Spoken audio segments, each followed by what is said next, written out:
You are listening to Unscripted Moments, a podcast about propaganda. On this episode, you will hear the compiled deluxe edition for Adventures in Zoochosis. Episodes for this song appeared on October 7th, 2020, June 24th, 2022, and August 29th, 2024. I figured it was about time to give this one the compilation deluxe treatment since no future episodes are planned at this time. The first episode you'll hear is one of the all-time most listened to episodes ever on this podcast. It's not a surprise since our lead guest is Sami Zayn, the Canadian WWE professional wrestler who is regularly seen wearing propaganda shirts on TV during WWE broadcasts. Keith and Sami had a great chat, and it's a podcast listener favorite interview over the past few years.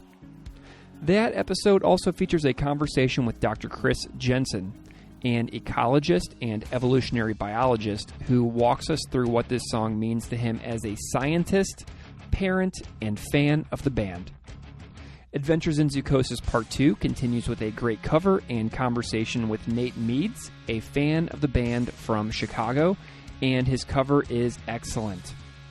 Part 3 of this episode features guest host Paul Hodgert from Winnipeg talking to friend of the show Matt Comtois about his cover of the song, which he sang in French. Thank you so much to all the guests who have joined me and us to discuss Adventures in Zoochosis over the years, and thank you for checking out this deluxe edition episode of Adventures in Zoochosis. Enjoy.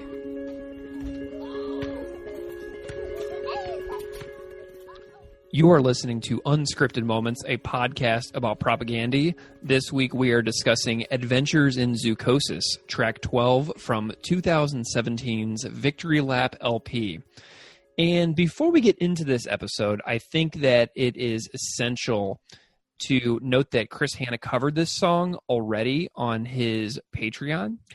His episode on Adventures in Zoochosis is an hour and 46 minutes long. And in his episode, he talks about so many things in relation to this song. His personal connections to the song, being a parent, the cover artwork for the album, and the construction and the creation of the song. And it's absolutely a fantastic episode of his show. So you should definitely go to patreon.com/JesusHChris and become a patron of A Catastrophic Break with Consensus Reality. Keith, what do you think of Chris's episode for this song? When I saw the poll for that, I just knew it was going to be the Patreon supporters were going to pick it. It was just so obvious because this song seems to like really strike a chord with so many people looking through YouTube comments and everything, like scrolling through way more for this than it seemed like a lot of other tracks. But it was a really enlightening episode, and I think it's just like you said, essential. It is a required listening. In addition, like if you love the song, you'll love the episode. Yeah, I think that everybody should, if they haven't heard that, pause this, go become a patron of Chris's, then come back after you've heard that. So in light of the presence of Chris's amazing episode, which we encourage everybody to go listen to and prioritize over this podcast, just join up with Chris's Patreon. I mean, even if you I don't know if this is super savvy to say, but toss them $10, binge the episodes, and then if you can't afford it as a patron for your monthly budget, then you can go. But it's so fantastic, and he's got so much great stuff over there, including all of his fantastic covers. So his Zoochosis episode is fantastic. And then interestingly, I saw today as well on his show that he released it pre-COVID-19. And then immediately went on tour to Europe after he released the episode. So what's so interesting to me about this is I wonder if Chris has experienced some new sensations related to zoochosis, the concept of zoochosis in his own life, in relation to essentially being confined to his house for the last 6 or 7 months with 3 other people. You know what I mean? Yeah, it definitely makes sense on a symbolic, but also now kind of a literal level. And I think too, what's kind of a surprising addition to the Patreon is the community element. Just kind of scrolling through comments whenever Chris posts, but there's also just kind of, for lack of a better term, a forum that anyone could post something to. Mm-hmm. And people constantly share like great podcasts or articles or, things that they discovered or just kind of side questions. And I think that part, like recognizing names there, but also like names that we know from, our show is just really cool. So there's definitely a great communal element that I think is really kind of taking shape and forming, that's kind of continuing to grow. And I wanted to add to what you said, Greg, about the art before we get to the interviews. The photograph on the cover of Victory Lap, which this is our third. Is this our third Victory Lap episode? Maybe. Call Before You Dig. Yeah. Cop just out of frame. When All Your Fears Collide. Fourth. Awesome. All right. So this is our fourth episode about Victory Lap, and we haven't talked about the art yet. Which is just a rather unsettling but powerful photograph of the Star Jet roller coaster. It seems like people also call it the Jet Star, which was the roller coaster it replaced maybe about 20 years ago or so, which is a casino pier in Seaside Heights, New Jersey. And the coaster was swept into the Atlantic Ocean by Hurricane Sandy in 2012. I mean, even here where I live in Northwest Indiana, they had to shut down part of the Indiana Dunes in Lake Michigan because of like the residual effects of the storm here created just massive waves. So it was swept into the ocean, but it remained mostly intact. And you can clearly see a flag on the left side of the coaster if you look up a picture, if you look at the album cover. But that wasn't a part of the original design. In 2013, a guy named Christopher Angelo climbed to the top of it and placed an American flag to raise awareness for shore recovery. He was arrested afterwards. Wow. And, Hurricane Sandy damaged or destroyed something like 325,000 homes in New Jersey. And FEMA, which is the Federal Emergency Management Agency, it's an agency of the federal government's Department of Homeland Security, gave New Jersey and New York homeowners like $1.4 billion. And that was almost all for housing, temporary housing, hotel rooms. And New Jersey got an additional $1.2 billion in like block grants. But, and this took my breath away reading about it, Sandy left $36.8 billion in damages in New Jersey alone, which is more than half of the total $71 billion in damage caused by the storm in more than 20 states. And New Jersey's so small as well.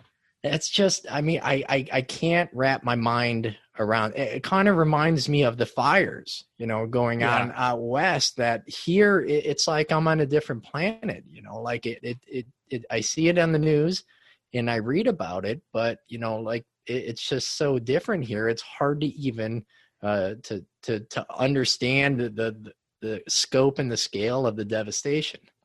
Yeah, well, and also I know that Chris talks a little bit about this, but that photo was taken by Tom Brennan, who is a photographer who now follows around the President of the United States. And Tom Brennan's Instagram page is an incredible variety of photographs over the last couple of years. But the photograph on the cover of Victory Lap was taken by Tom Brennan, who you should definitely go and check out because his work is poignant and intriguing and captures the eye with a lot of artistic vision. So yeah, awesome. That's really cool information about the cover image. So that's really cool. So the title of this tune has the term zoochosis in it. And obviously that's broken down into two terms. So we have the terms zoo, and then we also have this ending term like osis. So these terms can be broken down as zo, meaning animal, and then osis, meaning abnormal condition. So it breaks down as an abnormal condition among animals are confined in abnormal spaces as well. So that's just a little breakdown of the term itself before we get into the episode. Yeah, and I had never heard that before. Yeah, me too. Before I heard this song, and I gotta say, Greg, I was super stoked to be able to talk to professional wrestler Sami Zayn about punk, about activism, about using his platform to raise awareness, for what's going on in Syria, to challenge his fans, and of course, propaganda. And this song, "Adventures in Zoochosis." If you're not a fan or familiar with wrestling, Sami won the WWE Intercontinental Championship at WrestleMania 36, and he had his title script back in May, I think, while he was staying at home during a COVID quarantine, which the WWE faced a ton of backlash for that.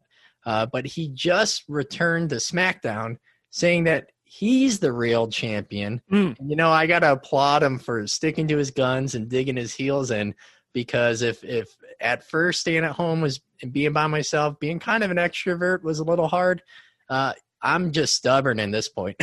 Yeah. Nice. And I really do love your interview that you did with Sami, so I'm excited to bring that. And we also have a second guest on this show, which I am very excited about. And so this episode does have two guests, so this is kind of a big one for us this time around. But our second guest is Dr. Chris Jensen. Chris holds the position as associate professor at the Pratt Institute in Brooklyn, New York, where he teaches courses and conducts research in the fields of ecology and evolutionary biology. He received his PhD in ecology and evolution from Stony Brook University in New York in 2007. And Chris is here on the show this time around to specifically discuss the concept of zoochosis, biologically speaking, evolutionarily speaking, and how he sees zoochosis as an evolution and ecology professor and researcher, but also as a parent himself. Yeah. He talks a lot about it too. So I was pumped to be able to chat with Chris. So, all right. So this is a double interview episode. As you all know, our episodes are long. And just a little tip to listeners out there. If you look at our show notes in the podcast app, I always do my best to add timestamps to our episodes. So the timestamps show where interview portions take place and where the two of us, me being Greg, and then Keith being, Keith over here. So that's where we break down the song together. So if you are, interested in times, you can always find the timing breakdowns in the show notes. And if anybody ever notices that I forgot to put in the timestamps, feel free to shoot us an email or a message on Instagram or Twitter or something, and we'll put those back in. So since we have two guests, we're going to go ahead and dive right in. It's going to be two interviews back to back, first with Sami Zayn and second with Dr. Chris Jensen. So without further delay, please enjoy these conversations, and we will be back afterwards. I want you to do it. And when you're a star, they let you do it. You can do anything. Whatever you want. Grab them by the pussy. I can do anything. We're going to build the wall. We have no choice. We have no choice.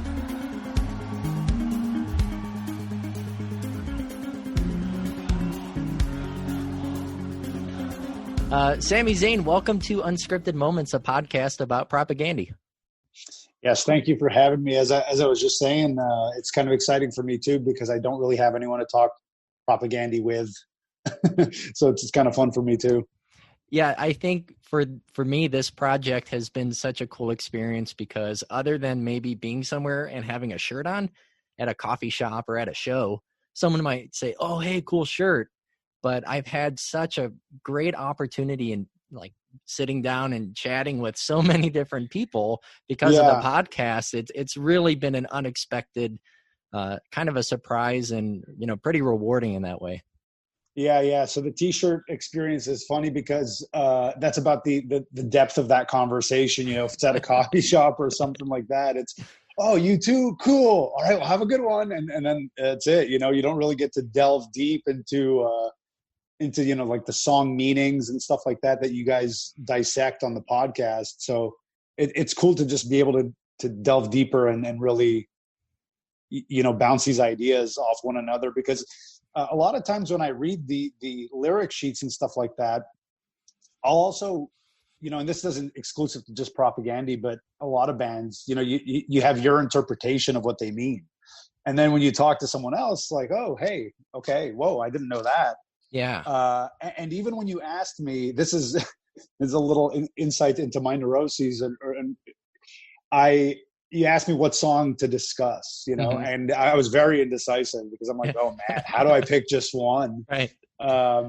And I'm very indecisive with little things like this. Like if I go to a restaurant or something, I'm horribly indecisive with big menus. Big life decisions, I'm very decisive. But little things like which Propaganda song do we talk about? That, I mulled it over for days. And even right before we talked, I was looking at some of these different song options. I'm like, oh, what about this one? What about this one? And I was rereading the lyrics to Potemkin City Limits. And I always interpreted that song one way. Mm-hmm. And then I reread it and I'm thinking, well, who is this Francis? And then I went down the rabbit hole. I'm like, oh, this song isn't even about a person.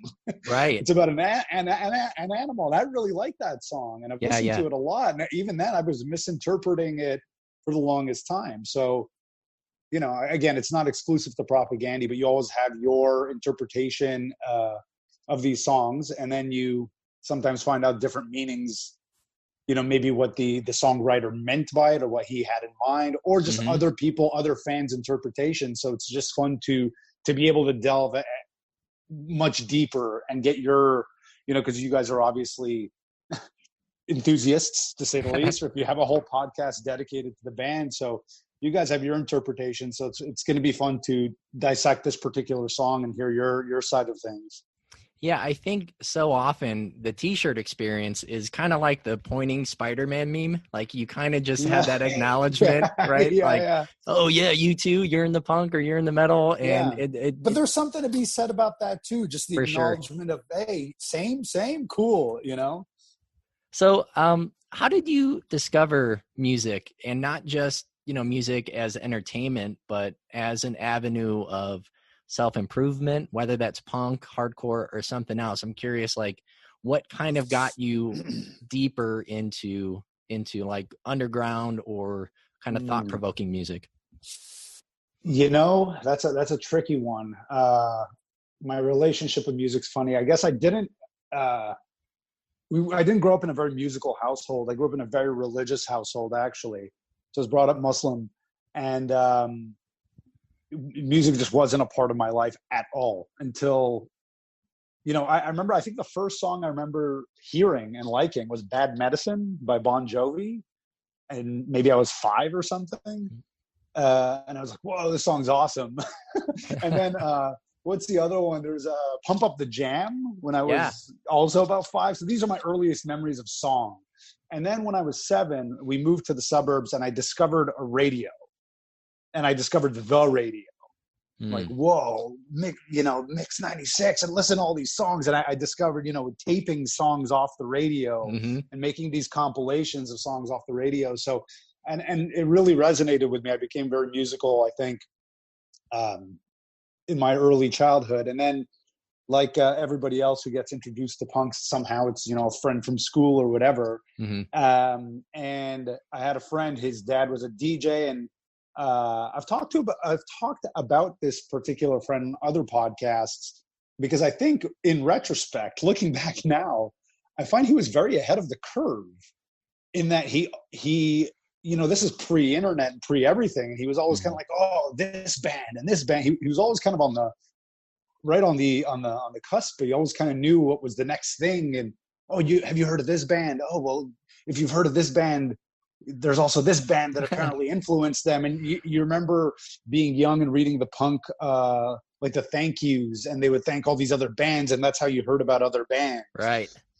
So you kind of explored bands, and you're Canadian, right? No, I'm American. I'm from, so Greg and I are both American. He lives in Buffalo and I live just outside of Chicago. Okay. So I don't know if you remember or if you've heard of HMV. No. Which is just a really famous record store in Canada and England. I think they're out of business now, maybe. But so HMV, back when we were younger, had this policy where you could just return things. Like you would have CDs and you just bring them a stack of CDs, like 10 CDs, and be like, hey, I got these for my birthday and I don't like them.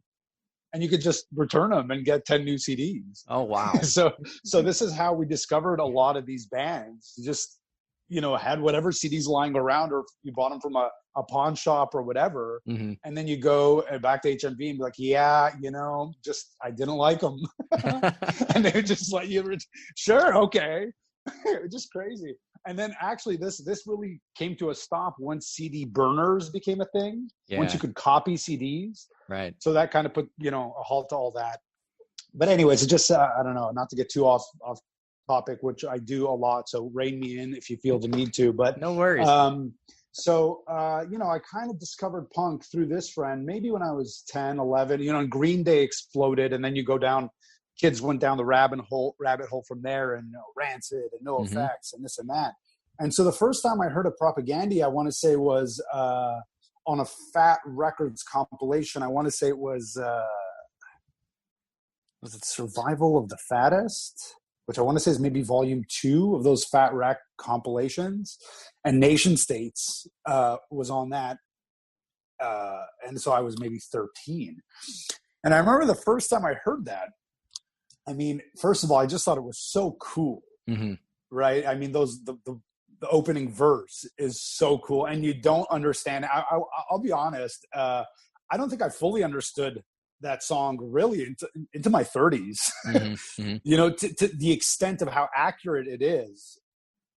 I just didn't understand the depth, but it just sounds so cool. When you're a kid, publicly subsidized, privately profitable, it was so cool. And they're using these big words. You're like, whoa, these guys, this is some next level stuff. You know what I mean? Yeah, I think I definitely was singing along with that in my 20s, still just kind of parroting the words, but not really having an in-depth understanding of it. I didn't know what a neo-colonial was, right. Well into my, last 5 years, really, to really understand the depths of what just those first words, publicly subsidized, privately profitable. Just those 4 words. I mean, to understand the depths and how far reaching that is, and actually when you asked me what song I wanted to talk about, that was one for that reason, because it was the first song that really opened my eyes to Propaganda, and a song that only now do I really understand the depths of. And then, this is something I marvel at a lot. With certain songwriters, like the Beatles are a great example. Some of the genius that they wrote, and then you think back and they were like 23 when they wrote it, like Paul McCartney and John Lennon were writing these songs at 23, 20, 21, whatever, in their early 20s. And you're people are still studying this music and whatever, talking about it all these years later. So it's the same thing when I listen to I know How to Clean Everything is sort of their big album that, a lot of people love. But for me, it's less talk. Less talk, more rock, because I think that one is just, I mean, you want to know what it's all about. It's all on that record, and to think that, Chris Hanna was in his early 20s writing that stuff. And it's only, again, concepts that I'm kind of understanding now in my mid 30s. It's just pretty remarkable that he had that presence of mind, or that these concepts at such a young age. I think so many of those ideas I'm still kind of unlocking now.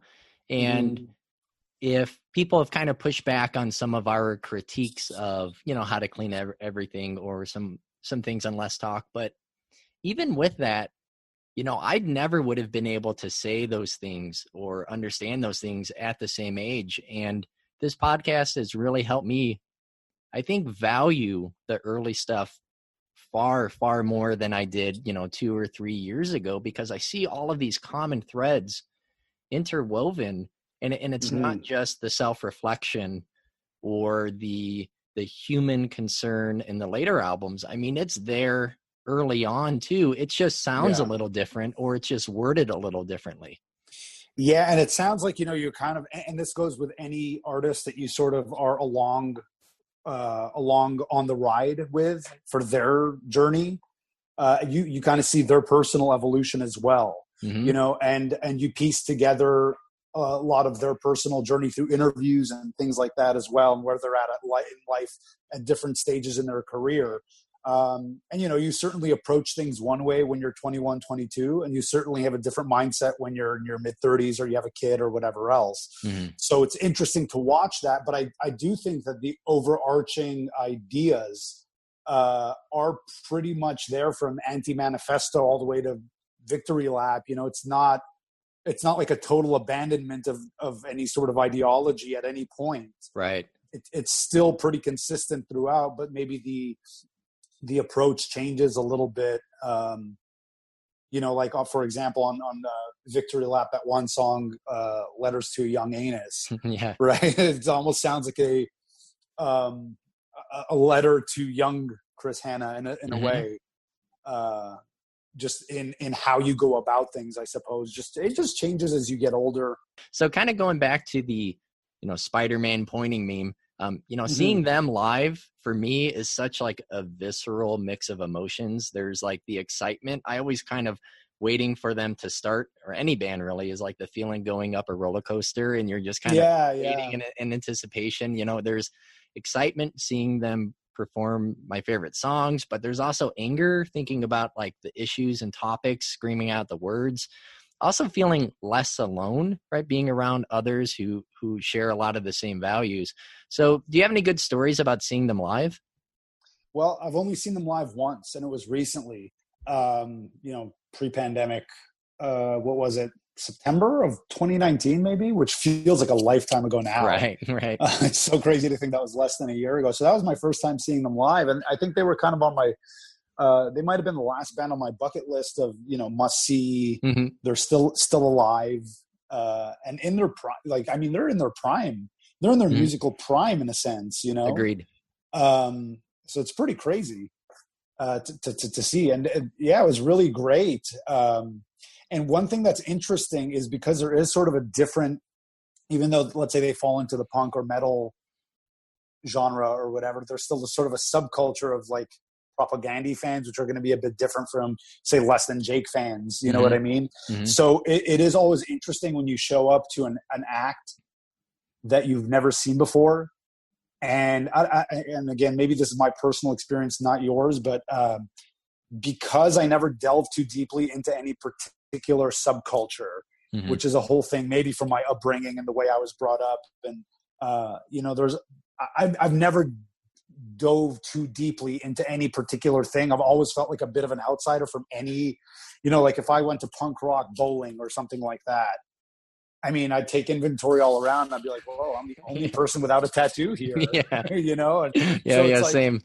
I never, you know, I never subscribed too much to the dress code or the whatever. I always kind of looked at things a little bit with an outsider's perspective. Mm-hmm. And maybe that's by design, you know, rooted in whatever my upbringing, but I've always kind of stood on the outside and kind of observed. And so when you show up the first time to any particular act, you're like, oh, so these are the people. Yeah. So this is the audience. Okay. It feels a little different from, you know, NoFX or, Mm-hmm. you know, the Beatles or whatever. And you kind of, it's just funny. You watch the dress and you watch the, I don't even know how to describe it. Just there's a mood, you know, and there's it was interesting. It was interesting to see the other people that were there. And I'm sure Mm-hmm. it was very different from, let's say in 95 or 96, Right. you know, when it was still like, cause by now they've made it pretty clear, you know, they've made it pretty clear. They were pretty adversarial, I think, towards a certain part of the fan base that was showing up. Let's say that they were like, "Hey, look, we don't want that type, or we don't care about that." You know, they've made it pretty clear, I think, over the years. So now, if you're seeing them in the year 2020, I think a lot of the like, I don't know, skate punk, meathead, whatever type fans aren't there as much. Mm-hmm. Yeah, You the know, macho scene seems to definitely not have a presence. If people are moshing, it's definitely like middle-aged dad and mom moshing. You know, someone picking each other up if they fall or saying sorry if they bump into someone too hard. It's definitely not like really aggressive or macho. Yeah, and this is a little off topic, but you know what's a really interesting band to see live? Just talking about that weird mix of subcultures is the Dropkick Murphys. Mm-hmm. I don't know if you've ever seen them live. I know I but haven't.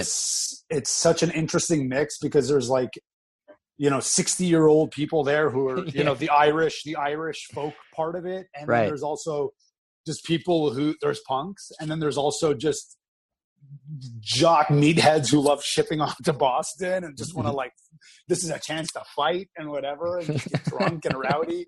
It's just such a crazy mix. But it's interesting. Anywho, all this to say, so that was the only time I'd seen them live. And it was pretty cool. I mean, their performance is obviously excellent. They're excellent musicians. So when there was an energy there too. It was just great. It was really great. And I remember now every time I hear it, back to the Motor League, when I hear it now and I listen to it, on MP3, when you've listened to the song now, I'm always taken back to that part when I saw them live. And that scream, when does it come in? I know what you're talking about. You know which one I'm talking about? Yeah, right before play acting and kissing mommy's little skinheads. Right before that, there's like this scream, and Sue Lin hits this scream. And I just remember, man, I got hit with it when I saw it live.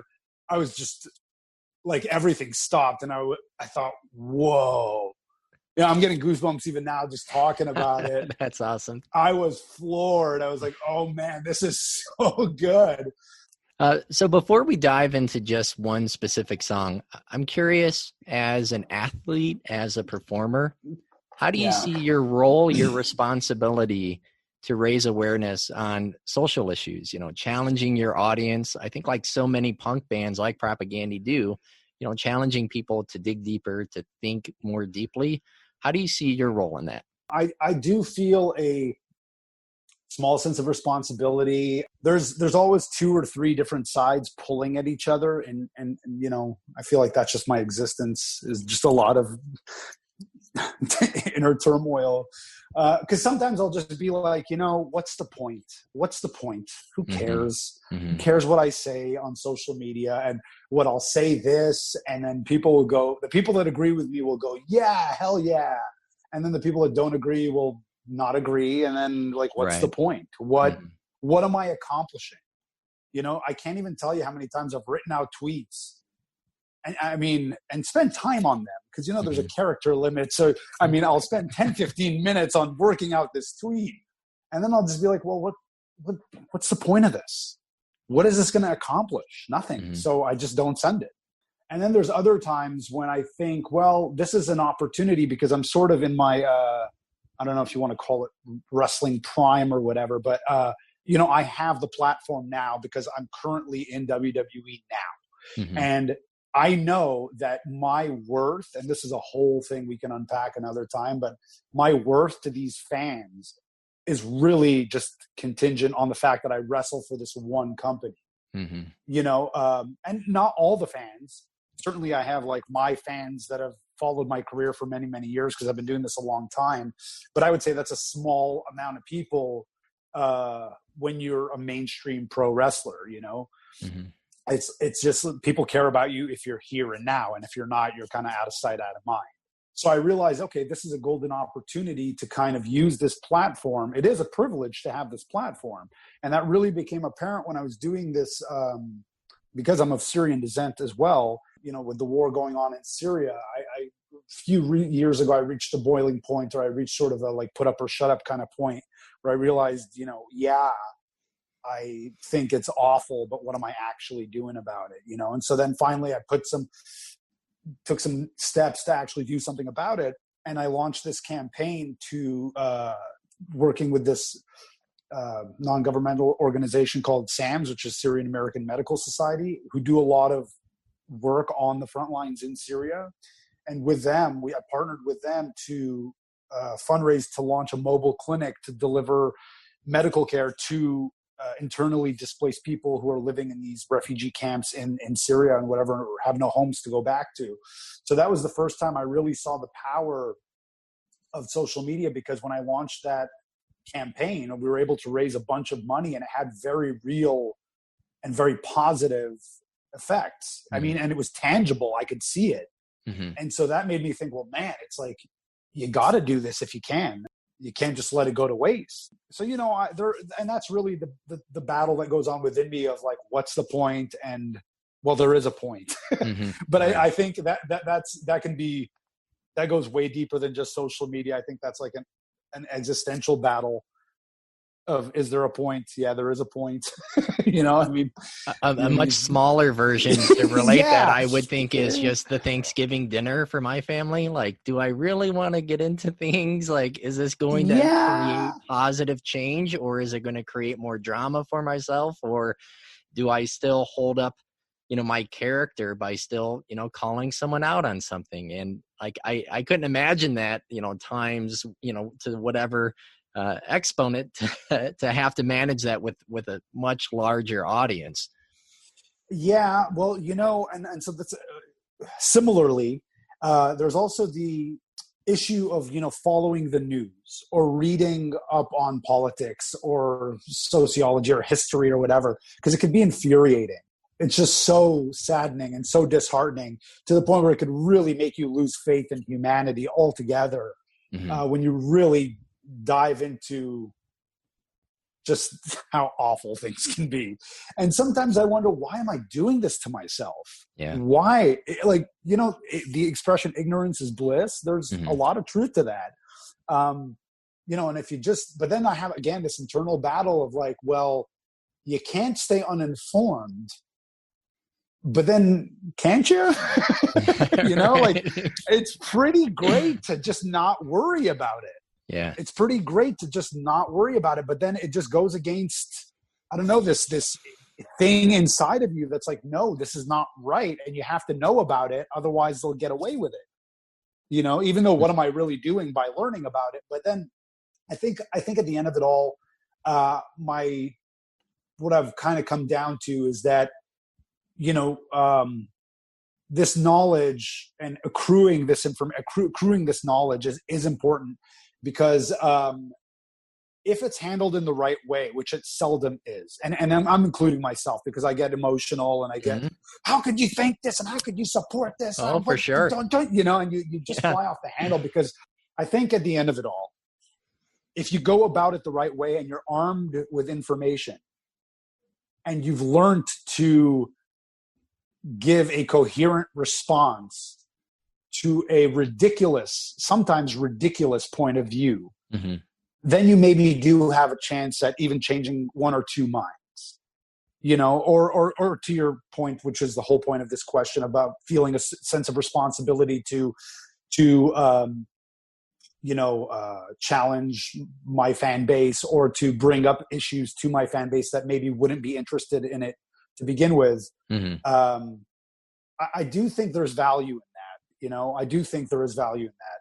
And again, I've mentioned this one with regards to the whole Syrian mobile clinic campaign. I could have very easily just donated some money on my own the one time and not really made a point of it, and not, just done it anonymously on my own. Here's some money and I'm doing my part. But in fact, there was so much more value and so much more power in raising awareness and raising funds. And we were collectively able to raise so much more money and do so much more good when it became a collective issue. When I raised awareness to this issue that people otherwise had no, they had no skin in the game. I have skin in the game. I have family in Syria. I have my roots in Syria. My lineage. There's a personal connection there. But for a lot of, especially mainstream wrestling fans, and if you don't follow the news, you have no connection to Syria. So all of a sudden, I'm bringing this issue to you, and you're like, well, wait a minute, that is awful. I'll donate some money, sure. And now when we all pool our money and our resources and whatever, we all get together, we can accomplish so much more. So I do think, to answer your question in a very long-winded roundabout way, I do think there is value in bringing up these issues and in continuing to, for lack of a better term, fight the good fight, even though I don't really feel like I'm fighting very much sometimes when I think of the amount there is to fight out there. I feel like I'm not really doing my part, but there's something to being mindful. There's something to staying aware. There's something to bringing these issues up and discussing these things and reaching an audience that maybe otherwise would not have questioned or thought about these things. I do think there's value in that at the end of the day. Otherwise I wouldn't do any of this. Yeah, I think you brought up something important, like the burnout, like the mental and emotional burnout part. I'm an 8th grade history teacher, so I walk a really fine line in trying to introduce my students and challenge their understanding of history, but also helping them navigate what that brings about in them, like the emotional part of it. And that's not easy. Like, I think so often when those ideas are challenged or their understanding is kind of flipped on its head, there's this reactionary, like if in elementary school, they get like this patriotic version of American exceptionalism where they don't question anything. Like, I try to make sure that it doesn't necessarily swing completely in the other way to where they think America is now uniquely evil, and then like making little 14-year-old cynics. So trying to help them understand that, like, while there are terrible things, the purpose isn't to necessarily feel bad or to feel angry, but it's to understand it as much as possible because it deserves to be understood. Yeah. I think that's a great way of looking at it. And, so I read this book one time. It was Chomsky. It was a book called Optimism Over Despair. And I think it was like a collection of interviews or something with him, really, I thought, yeah, that sounds great. I would love some optimism over despair. That sounds right. Just what the doctor ordered. Where do I sign up? So I read this book, and I recently read another book that similarly, I think a lot of these, it was 300 pages or whatever it was of here's a reason to despair. Here's all that's wrong with the world. And then the final 5 pages are, but what can you do? We have to be optimistic because what other choice do we have? And I was like, what? I thought I was going to get 300 pages of reasons to be optimistic and not despair. And instead I got 300 pages of despair with 5 pages of, well, what are you going to do? What other choice do we have? And that's really what it comes down to, is like, what other choice is there? What other choice is there? Here, I got a somewhat related but a less heavy question. If you could pick any propaganda song as your entrance music, what would it be? I don't know. I love the beginning of Dear Coach's Corner, that it's like waking up in a war zone, it's like just madness, right? That'd be very cool to walk out to, but then Dear Ron McLean, it kind of goes off track. So I don't know, but musically that one's pretty rad. Back to the Motor League would be pretty cool too, because it's got, one of the coolest opening lines, just, I like to party fucking hard. I like my rock and roll to sing. That's all right. Let's do this. That actually would be a very good, and it's funny because I listened to your interview with John Darnielle, picking apart that song. And it's funny because you guys kind of pointed out how it's almost making fun of the subculture while simultaneously inviting them to participate, Yeah. But for that reason, for the participatory reason, it would make a great wrestling song because, like, fuck off, who cares? There's that chanting, right, sort of, participatory thing, which is really what wrestling is totally at its core, just that, come along for the ride kind of a thing, Well, you kind of already mentioned that you had a hard time narrowing down our conversation to just one song. So you finally settled. And when I say settled, of course, I just mean picked. Adventures in Zoochosis from 2017's Victory Lap. So why this song? Well, because I think it touches on something, and you mentioned it earlier, that I think is overlooked with propaganda, and maybe not, but I think so. Because of their political stuff, it's very easy to just look at them as a political band or whatever, or it's very easy to miss something that I think is the genius, one aspect of the genius of the songwriting, or of the a message that's lost in the band a lot. And it's something, again, as you can probably already tell, that I wrestle with a lot, which is it's not just here's the disarray of the world. It's not just that. It's not just pointing out everything that's wrong with the world. It's also trying to reconcile that with yourself, right, and your role in the world.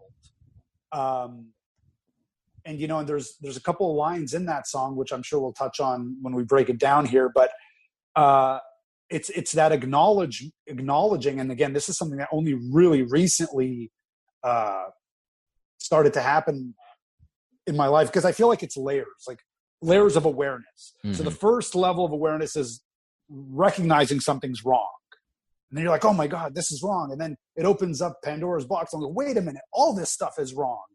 The criminal justice system is a disaster. The economy is a disaster. All these systems are, everything's wrong. And it just becomes like, oh. And then the deeper you get into awareness, you're like, wait a minute, I'm all wrong too. you know? Yeah. Yeah. It's like, first you see it in everyone else, but then the next level of awareness is seeing it in yourself. And so there's a line in there that really hits me. It's just when he's talking about, especially when he directs the conversation at his kids, mm-hmm. when he says, boys, I bowed to the keeper's whip for so damn long.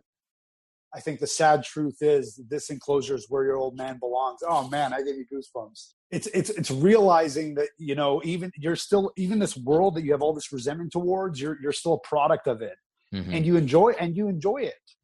And there's a guilt. I don't know. Maybe I don't want to put this on other people. Maybe I'm projecting, but there's certainly for me, and again, I'm so scattered, and I apologize. I'm excited, so I'm running a million miles an hour here. But one of the another song I'd mentioned to you to maybe do, or no, I'm sorry, I didn't mention it, but you had already done it, was "Resisting Tyrannical Government."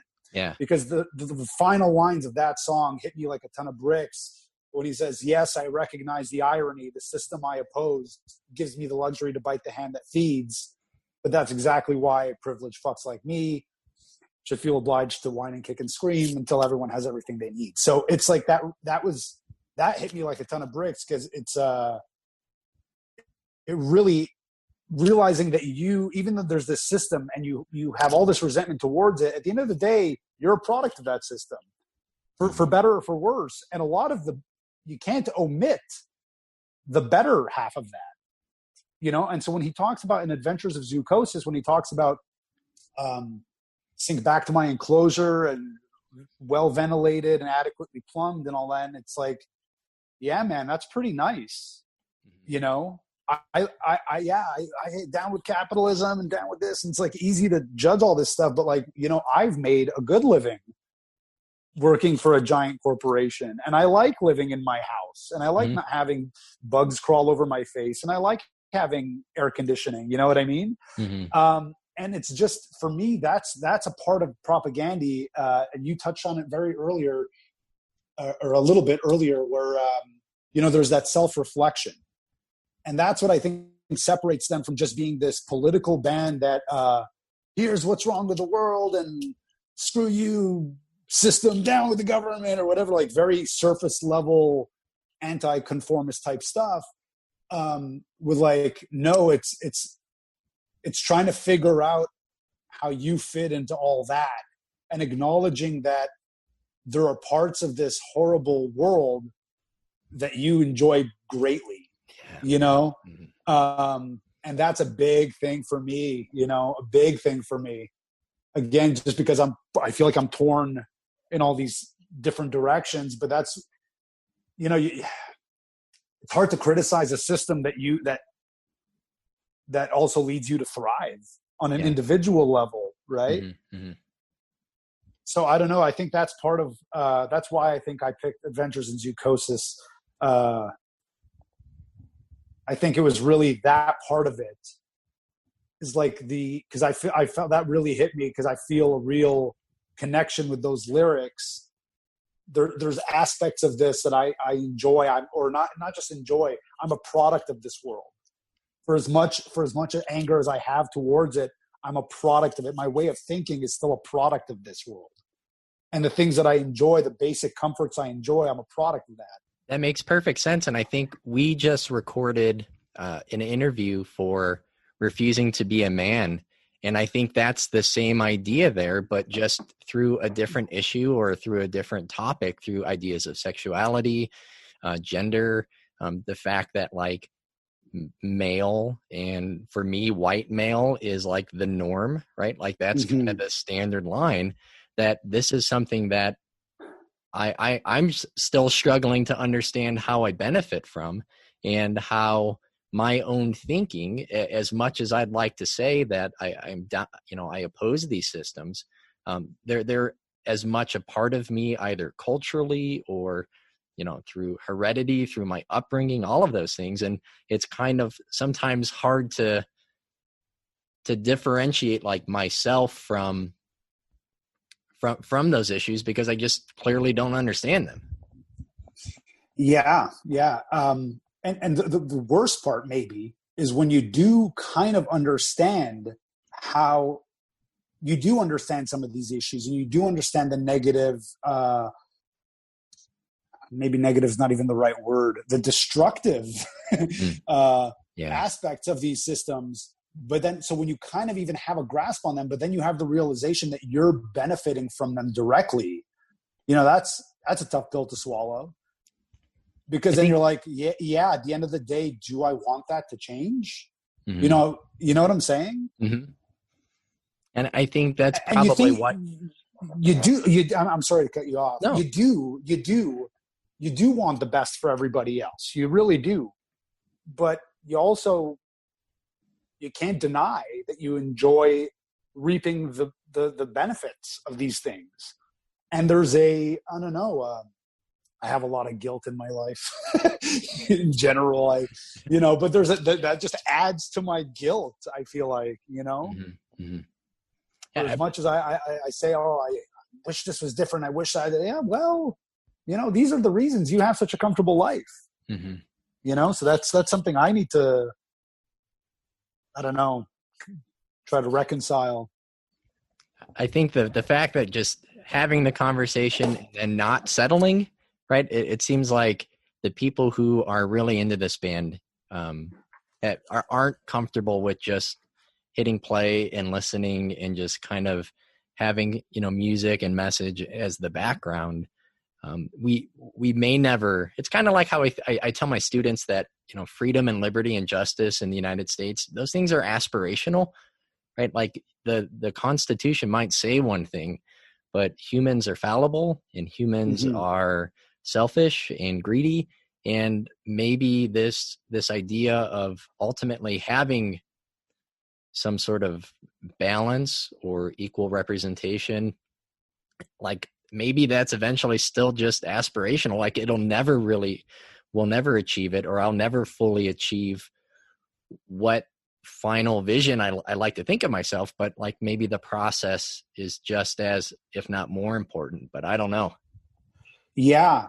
No. That's a great point.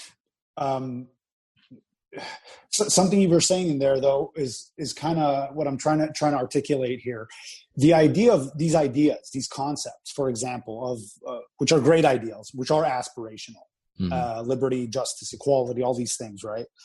The thing that I struggle with even more recently is realizing that these ideals, while aspirational, while wonderful and idealistic, they're still a product, right, of colonialism, right? Yeah. And that's the thing. So it's like we can all sit here and be like, yeah, colonialism was awful and what they did was terrible and this and that. But then even the framework that we work within to judge, even our judgment system, like our metrics that we used are a product of their ideology. You know what I'm saying? Yeah. Mm-hmm. So it's like, I'm using the very metrics that they designed to judge their actions. And that's what screws me up. I think I'm going to be thinking about that idea for the rest of the day. That's really the thing is like, I feel like, I don't know. I just feel like I definitely see that reflected in Chris Hanna's writing, and that's why another song that we almost chose was Lotus Gate as well. Yeah. Because there's a self-reflection in there, you know what I mean? Mm-hmm. And that one that touches on, I think that's a great propaganda song too, to show people, because it's like there is a social commentary in that song, but there's also a level of self-reflection in that. And that's to me almost the sweet spot that I want to talk about when if we get a chance to talk about propaganda today. That's like the sweet spot that I want to talk about, that marriage between social commentary and political commentary, but also self-reflection within that. And I think that's what I think connects with me more than anything about propaganda, is that sweet spot right there.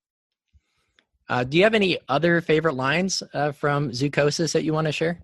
Yeah, I mean, the very beginning of it, I don't have the lyrics in front of me. I know you sent me the link, but I'm on the phone now, so I had it on my phone. But the very beginning there, I hold out for consensus, right? What is that? I give the masses the benefit of the doubt. Yes. And again, that kind of touches on what you were just saying about this idealism. Like, okay, you have faith in your fellow man that we devised this system and democracy and it'll be for the best, but then what do we get out of it? This is what we get. You get that little Donald Trump excerpt at the very beginning, and it's like, this is what we get. And my only fear of death is that we have to do this all again. I think, man, it's just such profound writing. Like, he really expresses this profound sadness or this conflict within that I'm trying to express to you so poorly right now throughout this podcast. And I'm trying to tell you about my internal struggles. He is so good with words to express this like cosmic level of profound sadness and struggle and lack of faith in humanity. And it's just, he nails it. He really nails it. So that line I think resonates with a lot of people, I would think. You hope for the best, and the democratic process will, this'll save us. And like, no, it won't. Yeah. So what about the music? Is there anything memorable or special about the performance of the song? Like any riffs, any melodies, the mood, the tone it creates? What stands out to you musically? Yeah, I think the last part really, I mean, it gets me even emotional a little bit when the song slows down towards the back half, when he's talking to his kids. Like that's like lump in the throat stuff right there. They do an amazing job of just this mood. There's this I don't know, the music just matches the mood so well. There's sadness in it, and there's optimism a little bit in there. Yeah, and it's like, it's too late for me, but you could be anything, man, that like, oh God, that gives me goosebumps. And again, that's kind of the optimism over despair in a sense, right? It's like, it's too late for, that's what there's, I'm sorry, I just have a lot of words I'm trying to get out all at the same time here, but that's almost what it sounds like to me. It's like, okay, the damage is done for me. It's over for me. But your hearts are pure. The operant conditioners come to break you in, grab your little brother's hand, run like the wind. I mean, shit, man, it's so visual too, you can see it. You can see it. And that's another thing to gush over the songwriting and the lyricism there is some of the lyrics, not just in this song, but they're just so visual. And again, going back to Lotus Gate, which I almost chose, there's just such amazing visual lines in that song.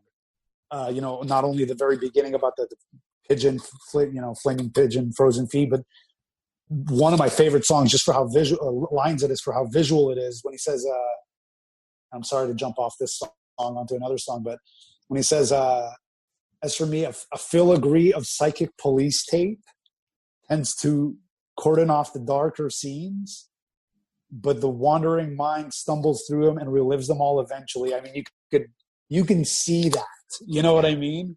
you can see that. I think that's just brilliant, man. Sorry to jump to a different song. No. It's again, this is why I struggled so much just choosing one. So before we go, can you share with our listeners where they can find some information about Sam's or Sami for Syria? Yeah, they can just, thank you for asking. They can go to just samiforsyria.com, SAMI, for like, FOR, Syria.com. There's, you can donate there. And we recently launched a campaign at the end of last year. We raised money for this new clinic because we did it once before in 2017. And it was just so eye-opening, the power of getting together for a collective goal. Like, it was just so eye-opening, and a lot of good came out of that. We were able to provide, I think, like 11,000 services, and it ran for a year. So that was really great. And now it's operational again. We just launched it, I want to say June, the end of June. It just started again. So any money that's donated there goes to funding it and keeping it well stocked with medications and everything like that. So it's samiforsyria.com. There's videos and information there, and you donate right there. And I appreciate you asking and try to direct people there. Yeah, we don't ask for donations for our show. Like, we don't make money. We don't have a Patreon. We don't have any subscription. So we don't ask money, for us. So like when we can promote an organization or some cause, we definitely hope that, the listeners, if they've enjoyed us and they've enjoyed our conversations in this conversation, and they are also concerned about these things, that they also would consider donating. You do it out of love. Yeah. It's not about the money. Right. Love. Yeah. Well, I really appreciate you having me. And honestly, I feel like I could talk for another hour and stumble over my words for another hour here. But I really appreciate you having me. And I feel like we barely scratched the surface, even on this one song. There's just there's a lot in there, but there's certainly a lot in all their music. And I think they're great. Yeah. Well, Sami, thank you for your time. Thanks for talking with us. We're super stoked to have you. Yeah, thanks for doing this podcast.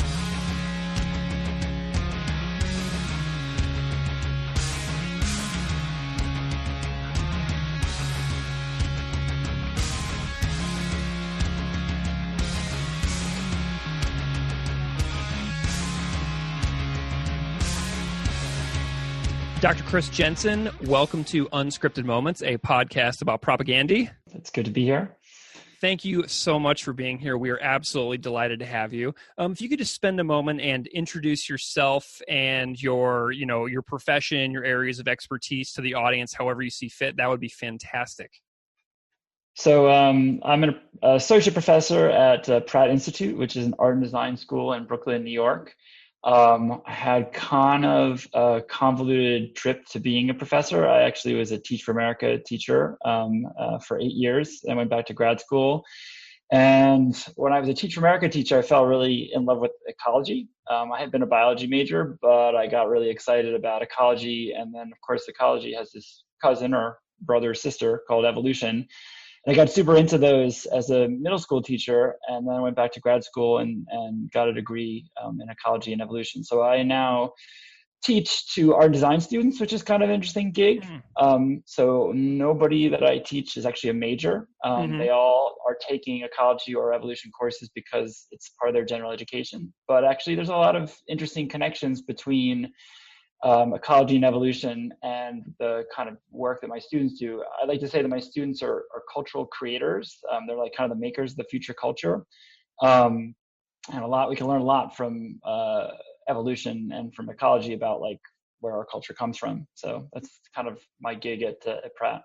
Awesome. Well, let's dive a little into music here as well. So we're gonna talk about music. We're gonna talk about ecology. We're gonna talk about biology, and then we're gonna weave these threads together in our conversation here tonight.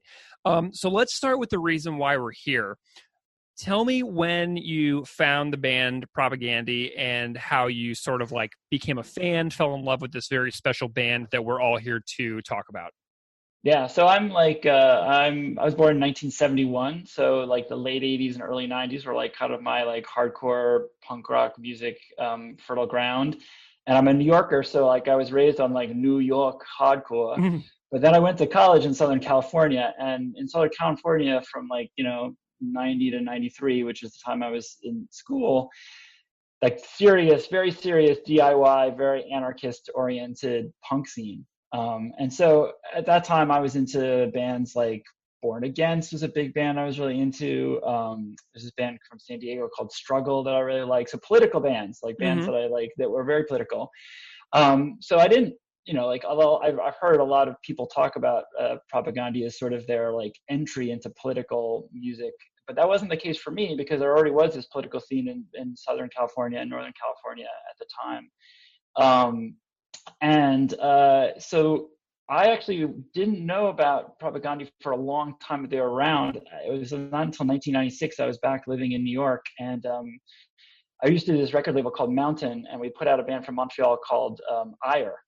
And this band Ire, their singer Radwan, had come on tour in 1996 with this like stack of Less Talk More Rock tapes.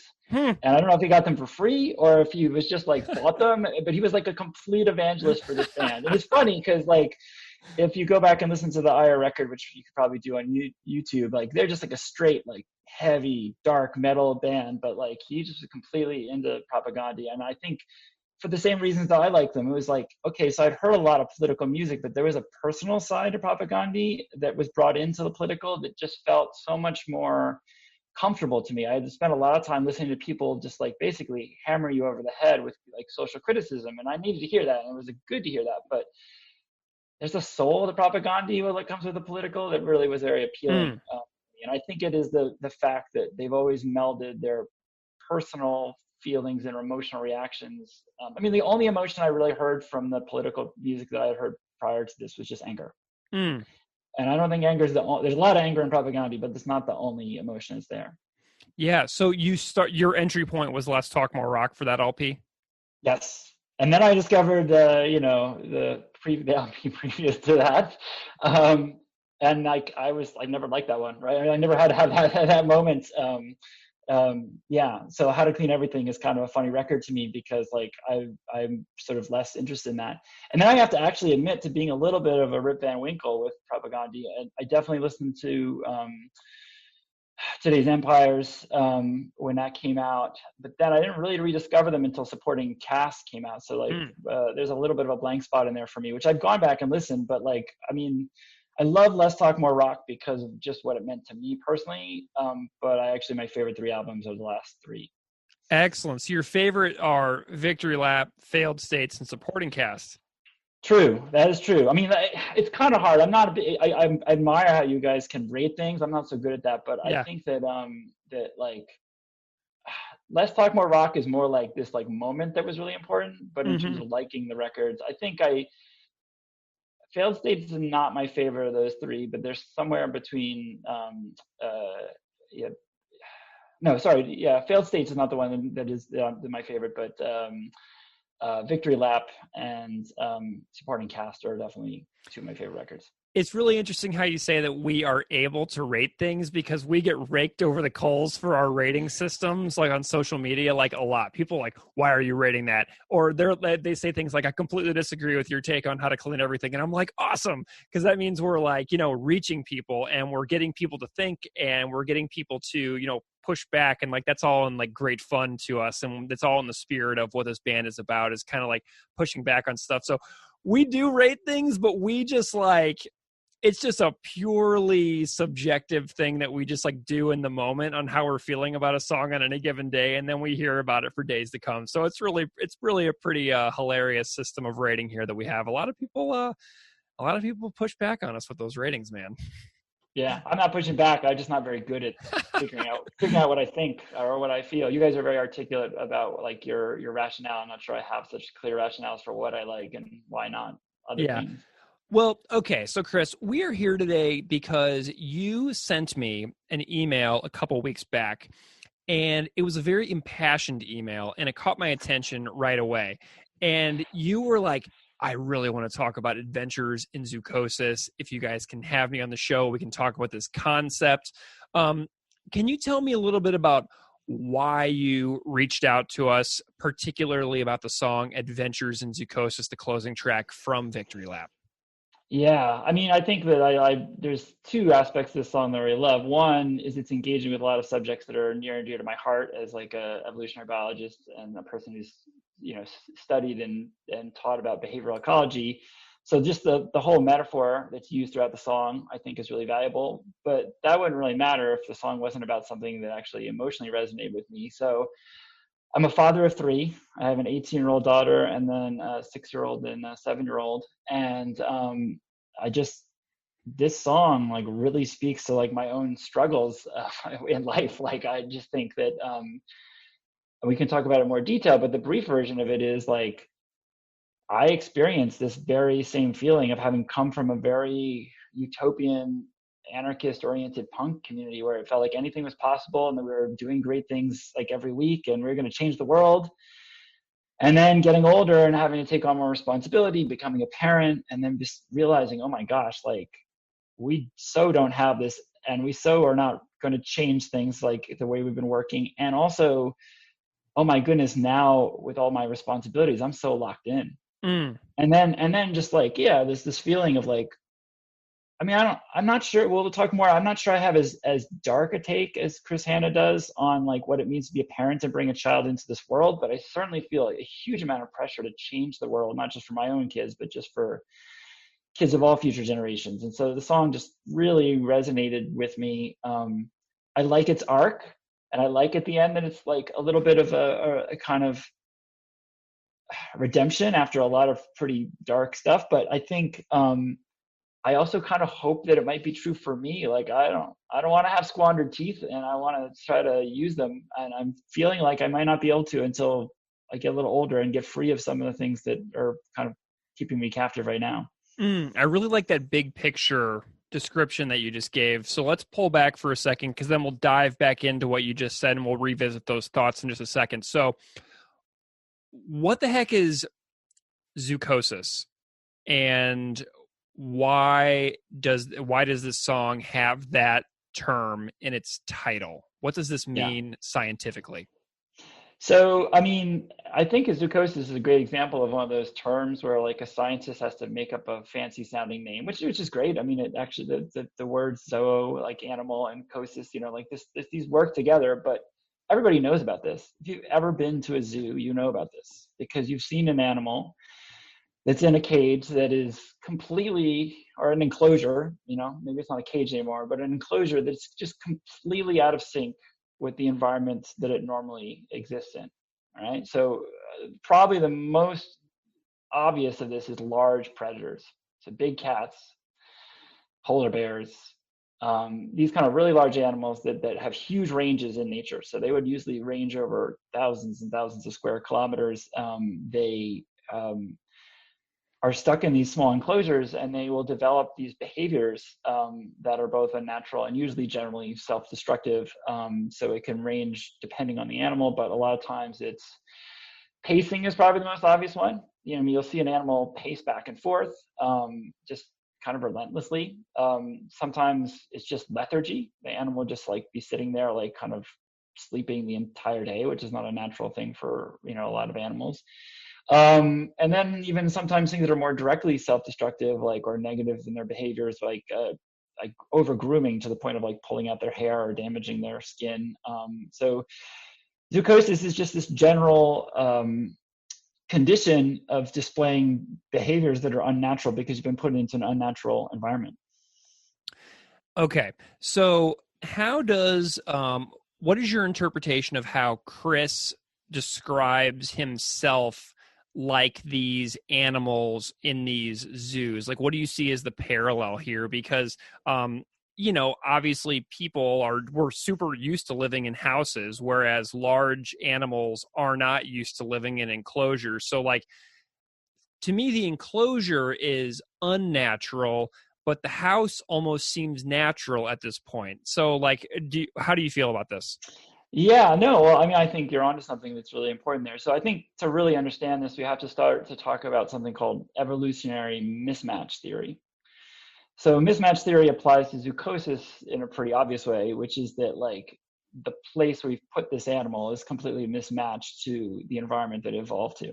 right? So that makes total sense for these animals. Like you said, it's like a no-brainer. And I think even zookeepers with like good conscience know that they're doing this to these animals. They can't possibly replicate the environment that these animals are in.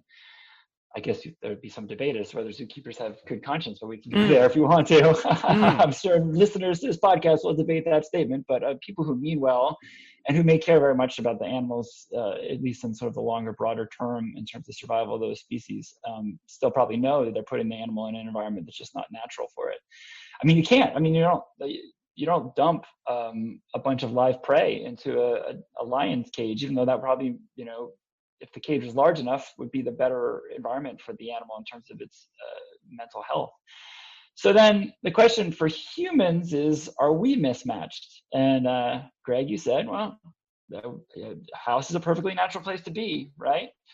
But a lot of what we've studied in humans is maybe contradictory to that. So how do you figure out what the natural environment of a human is? It's pretty impossible to do, right? I mean, we're such a cultural species. We've constructed so much of our own niche. So this is like maybe the thing that differentiates us from most other animals.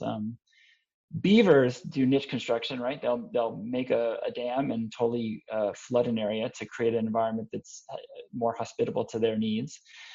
But humans are niche construction masters, right? So we just completely reconfigure nature to supposedly make it more an environment better for us. We also totally reconfigure our own species, right? Like we create rules like you must live in a house, or you should live in a house, or it's better if you live in a house. And those houses are certain sizes with certain number of people living in it.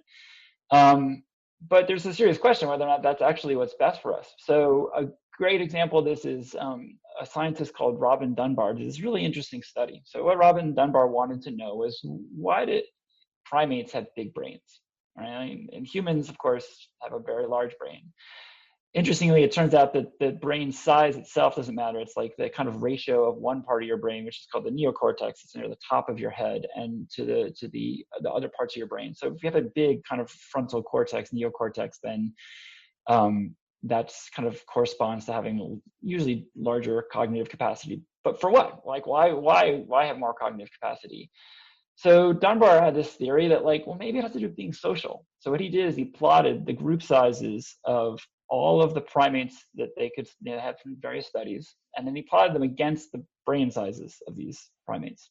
And then he extrapolated to humans, because we don't really know what our social group size is. We just know that our brain size is a lot larger relative to these other primates. And so you got primates that live in groups of 2 or 3. You got chimps that live in groups that are larger, like in the 12 to 20 range, something like that.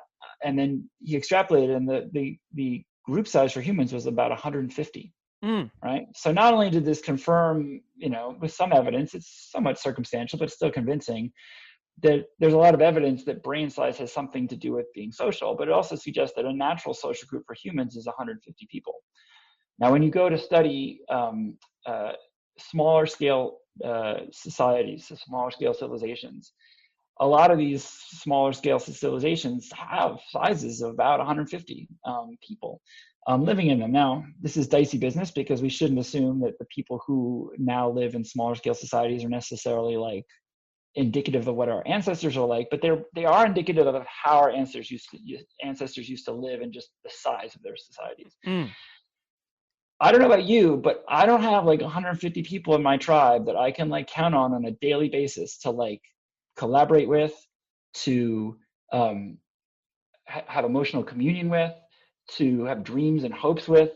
The number of people I actually have to have that kind of relationship with is relatively small. And I don't consider like my social media friends or even people that I talk to like once a month to be in that circle. Right. And why is that? Because I'm a parent. I live in a small house, like in a nuclear family, and I live in a capitalist society that basically has chopped us up, culturally into these little spaces. And I personally feel completely out of my mind most of the time because of that. And that's one of the reasons why I look back at my punk days. That was the closest to my tribe of 150.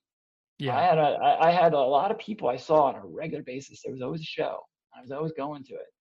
And I could count on a lot of those people. And I knew who they were, and we collaborated, and we had projects together. And I miss that. And I am resentful that adult world doesn't really allow that to happen, or if I've maybe I'm resentful of my own decisions to get into captivity in the way that I have. That is so fascinating, because I often wonder why I struggle with satisfaction and happiness, even though I have literally everything that I need. I'm like, why do I not enjoy being alive? Do you know what I mean? Like, I have everything I want. Why am I not enjoying this? Why is this unsatisfying, unfulfilling? Does that make sense? So I think the answer is in the song, right? I mean, the answer is that the enrichment program that we've been given, which is lots of stuff that we can consume, plenty of entertainment, and a generally comfortable cage in which we exist, those things aren't actually the things that are satisfying to us. And I would suggest maybe that although I do think that humans are very flexible, we can talk about our flexibility in a second, I think there are fundamental needs we have that we evolved to have, and we are stressed out. We don't feel good when we're separated from those needs. And it turns out a lot of the things that our modern society gives us and tells us is great for us doesn't actually meet those needs. Yeah. Okay. So let's talk a little bit about the song itself. Tell me about the first time you heard this, if you can remember, and how you made such a deep connection to it, and how you kind of realized what was going on, and how this was connecting to your profession. This is something that is deeply connected to your day-to-day life, and here he is throwing it at you in song form. Tell me about this experience of connecting with this song. Yeah, I mean, I don't remember exactly. I definitely listened to it right about when the album came out. But I think the samples really is the rope for me. And I know that this has been talked about, how important that sample is to the song. That sound of kids playing is so much a part of my life and part of the joy of being a parent, right? So I have this relationship with the song that's kind of two-sided. It's it makes me feel the joy of being a parent. It also makes me feel the burden of being a parent. And I want to add even maybe one more thing, which isn't necessarily something I think is intended by the songwriter, by Chris, but I also, part of the reason I feel caged is because of my kids, right? And so that sample at the very beginning of kids, and then juxtaposed with just the horror of Donald Trump. Yeah, I think that's a thing that really kind of pulled me in to the song. But then, it's the arc of the song, which I've already said. I think that the fact that the song starts out really depressing, it just basically says I don't want to live again. Don't make me do this one more time. And then it goes on to sort of talk about why that is, and how that affects one's interactions with your kids. How do you tell your kids about this world? What do you tell your kids about your own experience in this world? And I totally love it. It's a little overly cinematic, but the end where he just says no, I'm going to you watch, I'm going to rebel against this. I love that. And I think don't look back, just go. I love that moment. That's just such a good moment. Again, maybe I'm just so schmaltzy, but it reminded me, you're going to laugh, but it reminded me of the part in one of the Lord of the Rings movies where Gandalf has to fight the Balrog, and he's just run, you fools, right? Yeah. And there's just this moment where you're Gandalf is going to sacrifice himself for the hobbits and the rest of the fellowship. And the idea of doing that for your parent, the idea of doing that for your kids is I think a really appealing and redemptive moment for me. Okay, yeah, I don't know that I got this life right, and I'm not totally. I know I didn't change anything in this revolutionary way, but you got to just keep going until the end with your kids, and for your kids, I should say. You alluded to this a second ago. Do you think the purpose of the Trump clip in the beginning is to, depict the horror that many parents feel about having to tell your children, yeah, this is the person that we've put in charge of this place? Yeah, totally. And he's so representative of everything that you just don't want your kids to be exposed to, from his obvious sexual assault that he's perpetrated on probably dozens of women, to just the way he just objectifies and turns other people into these talks about other people like their animals, right? And just like, so yeah, I think that particular sample just completely captures the horror of like, oh, what the heck did I just do getting my kid involved in this world? I knew better before I had kids, like what a messed up world this is. Why did I have kids? Yeah, well, what's really interesting about that is like I used to live abroad, and during the Bush years, I was living abroad for a couple of them. And then Obama was elected president when I lived in the UK.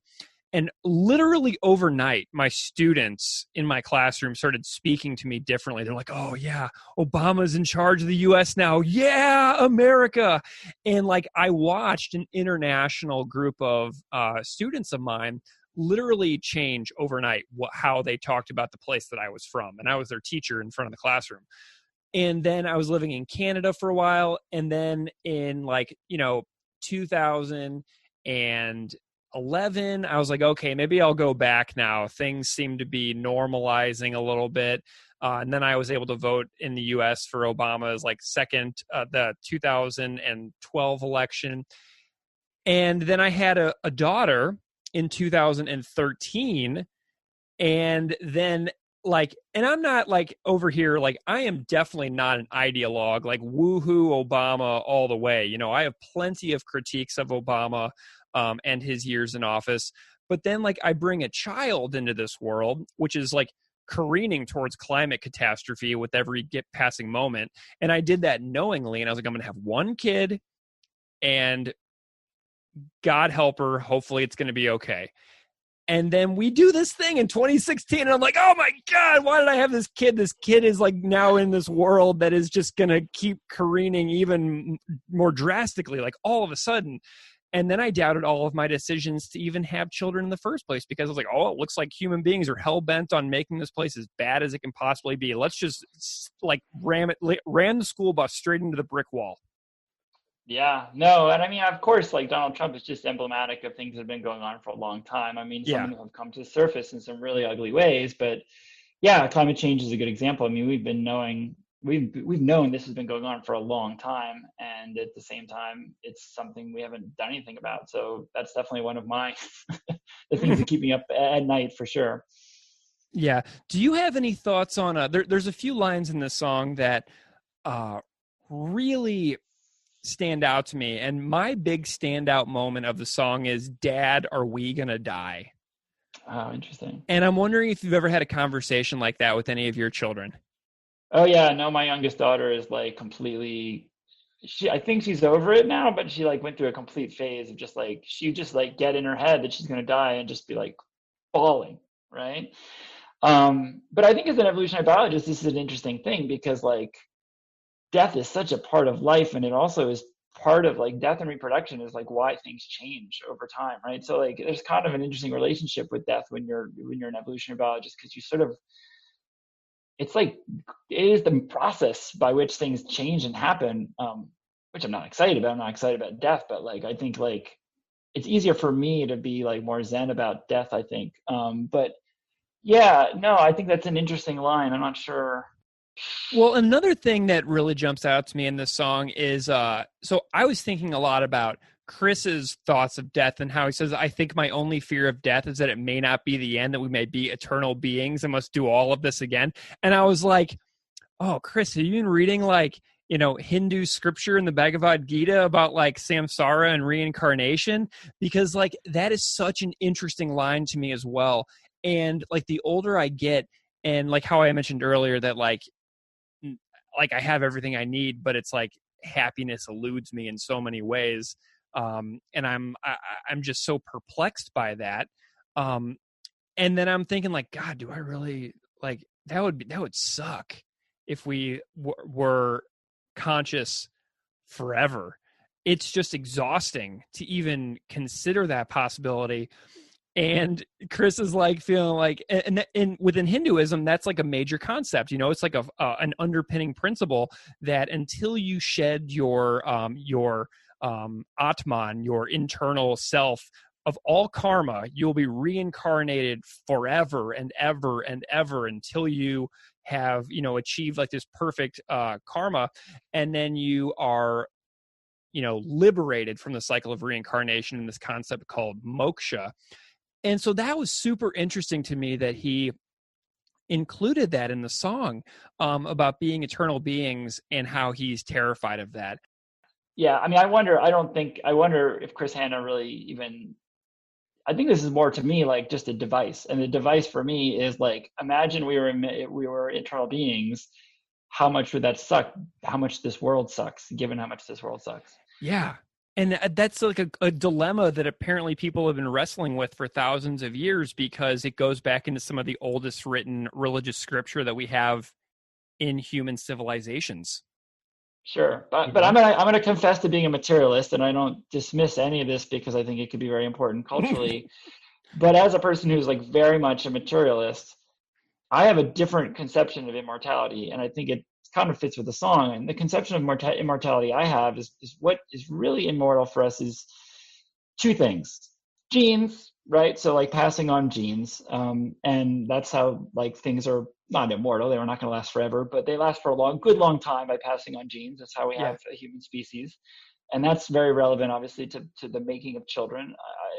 I'm not going to make the assumption that everyone who would listen to the song would necessarily have biological children. You could be a parent of your children that aren't biological and still really have this resonate, but that's part of it.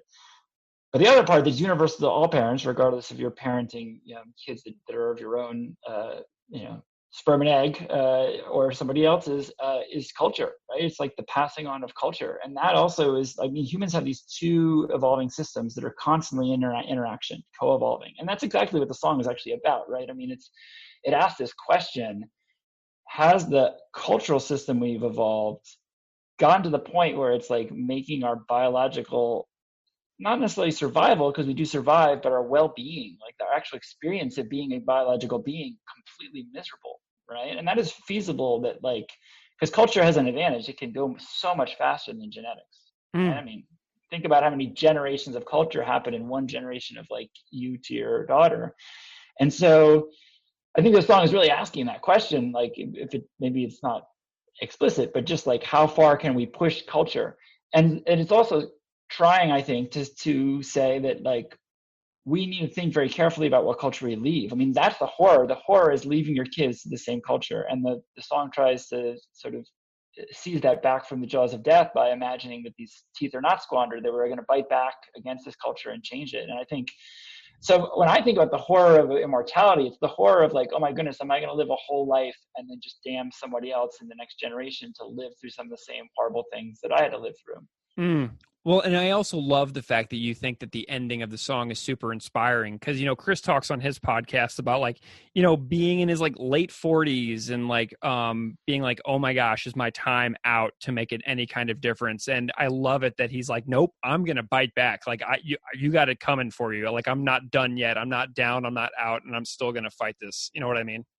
Yeah, no. And I mean, like, this is where I talk about my kids being a constraint. I mean, I'm not talking about, oh, I can't go and, go to shows every night because I have kids. Like, that's not what I'm talking about. I'm talking about like when you're an adult and you're responsible for the economic and like physical, emotional welfare of your kids, like you don't have a lot of time to dedicate to activism, to projects. And boy, I sure hope it's the case that like I have this like life arc that's like kind of, as they sometimes say, people have like this kind of mirror image of their life, right? So like, eventually we'll all be like little infants having to be fed somewhere, doddering and old, and that's okay. And hopefully my kids will be involved in making sure that's an okay experience for me. But on the way back to being an infant, I want to be some in my 20s and my teens again. And that means maybe being a little bit more impulsive and certainly dedicating more of myself to changing the world. And, once my kids are out in the world, I'm not going to sit around trying to make their lives perfect for the rest of their lives. They have to be adults and make their own decisions. So I hope that when I'm in my 60s and 70s, that I can just raise some total hell, right? I mean, like I'll be disappointed with myself if I don't do that. And maybe I'm making excuses now for not doing it right now, but I think the captive state of being a parent is part of the way I experience the song, which I don't think is the way that was intended to be written, but that's one of my interpretations of it. I think that interpretation will resonate with a lot of listeners, though, who are in our like 30 to 50 age bracket who are having all of those similar experiences where it's like we hit the pillow at the end of the day and we're just completely exhausted from having to think about all these things that we do during the course of any given day with, skyrocketing rent and mortgage payments and 10+% unemployment and keeping our children safe during a global pandemic. And it's like the amount of things that go through my brain every single day. And it's like, holy smokes. And now we got to go march in the streets because people are doing obviously terrible things that should have been solved decades and decades ago that we're still dealing with. We still got to deal with this stuff. And, it's just something that I think a lot of listeners will resonate with is your interpretation of the song and the exhaustion of being within this parenting generation and having these things that you want to do to make the world a more positive place and just being like, I'm so tired. Yes. Yeah. Tired and just not having the bandwidth. I think that's an experience that a lot of parents have.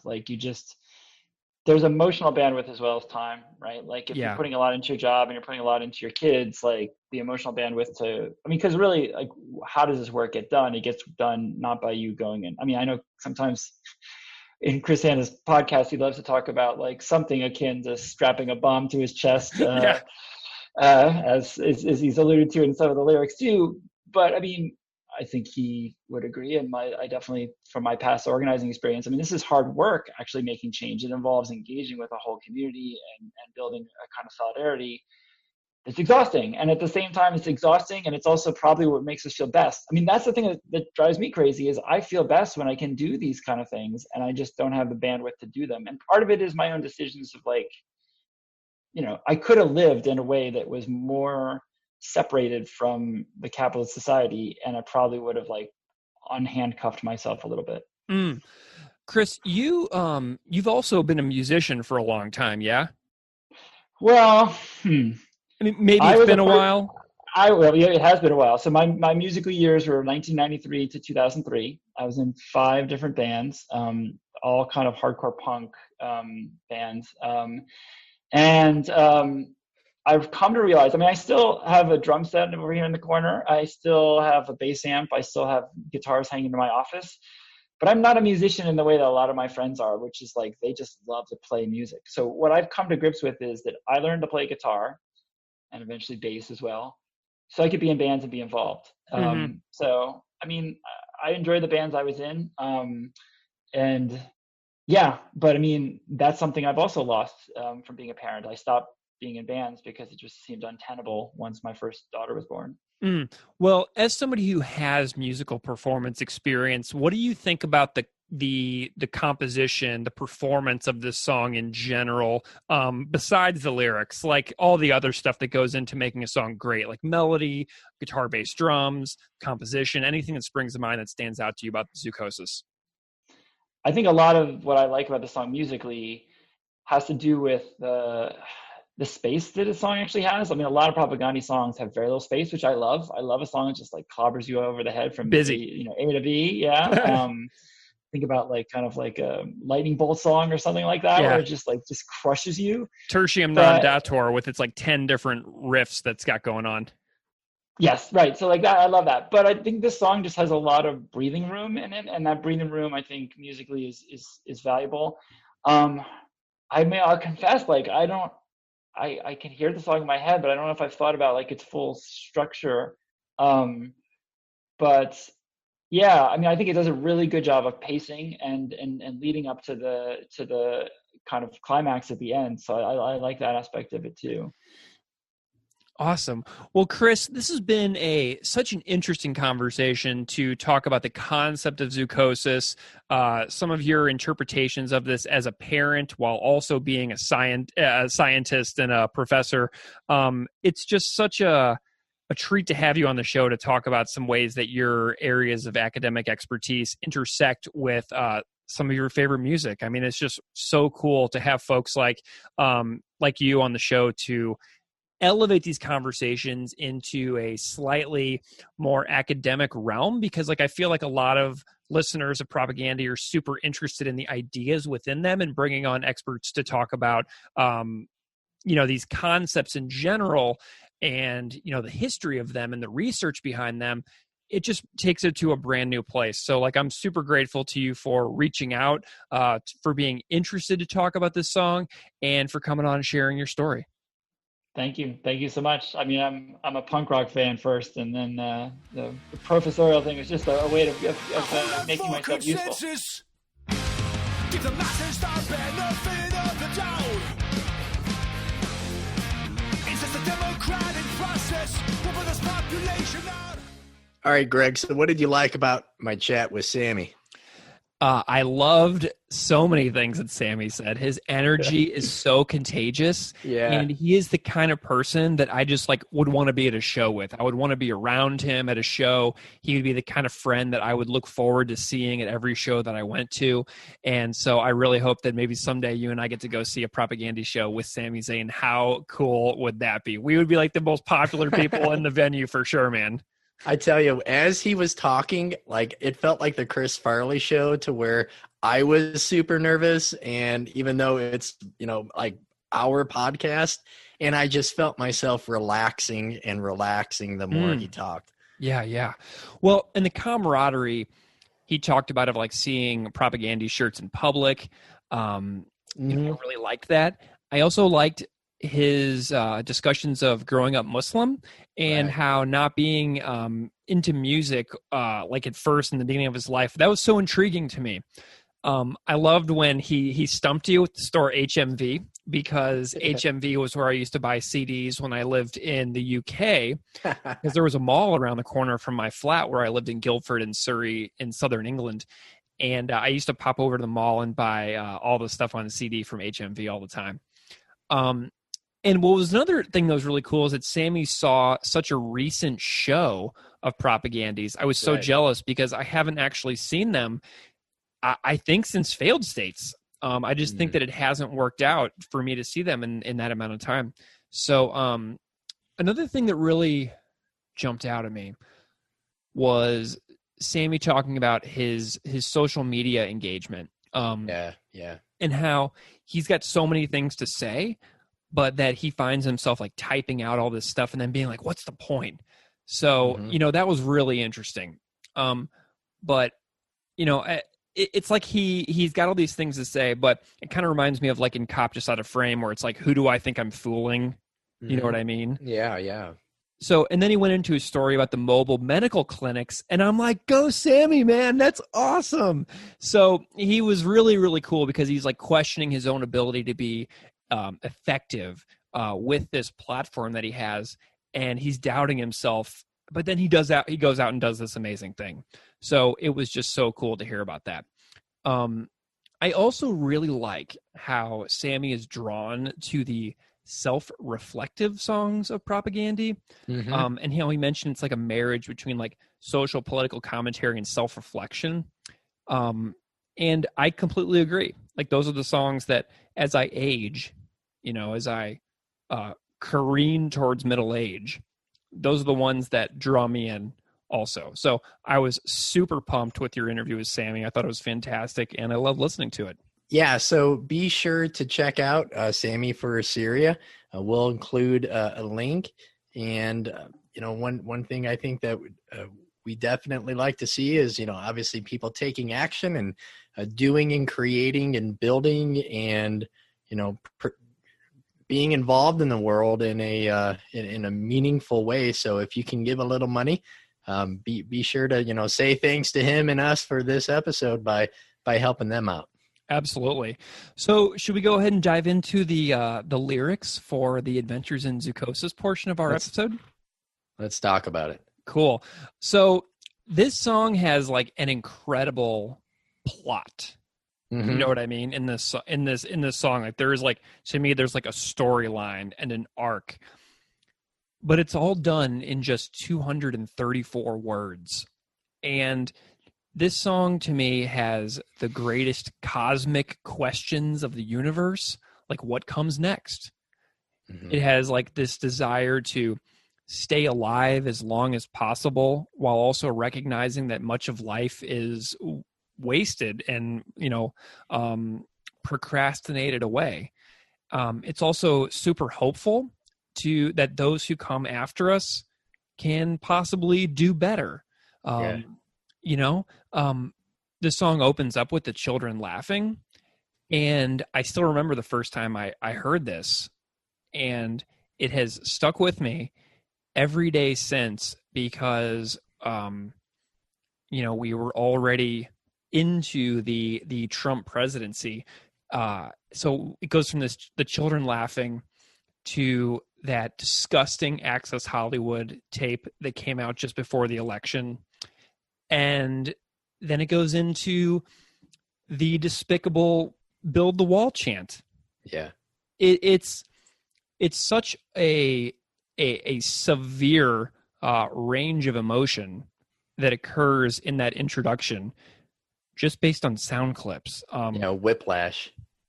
Absolutely, it hurts. It is a painful car crash of emotions in that introduction with those sound clips. And one of the things that every time I hear that "Build the Wall" chant, I have lived in Mexico. In 2007 and 2008, I lived in Torreon, Coahuila, Mexico, which is like 7 hours south of El Paso, in the middle of the desert. And, I've been on the other side of what would be the "Build the Wall" stuff. Yeah. I know what life is like there. I know the beauty of Mexico, the fantasticness of the culture, the history, the landscape, the art, the cuisine. And that chant really just makes me sick to my stomach.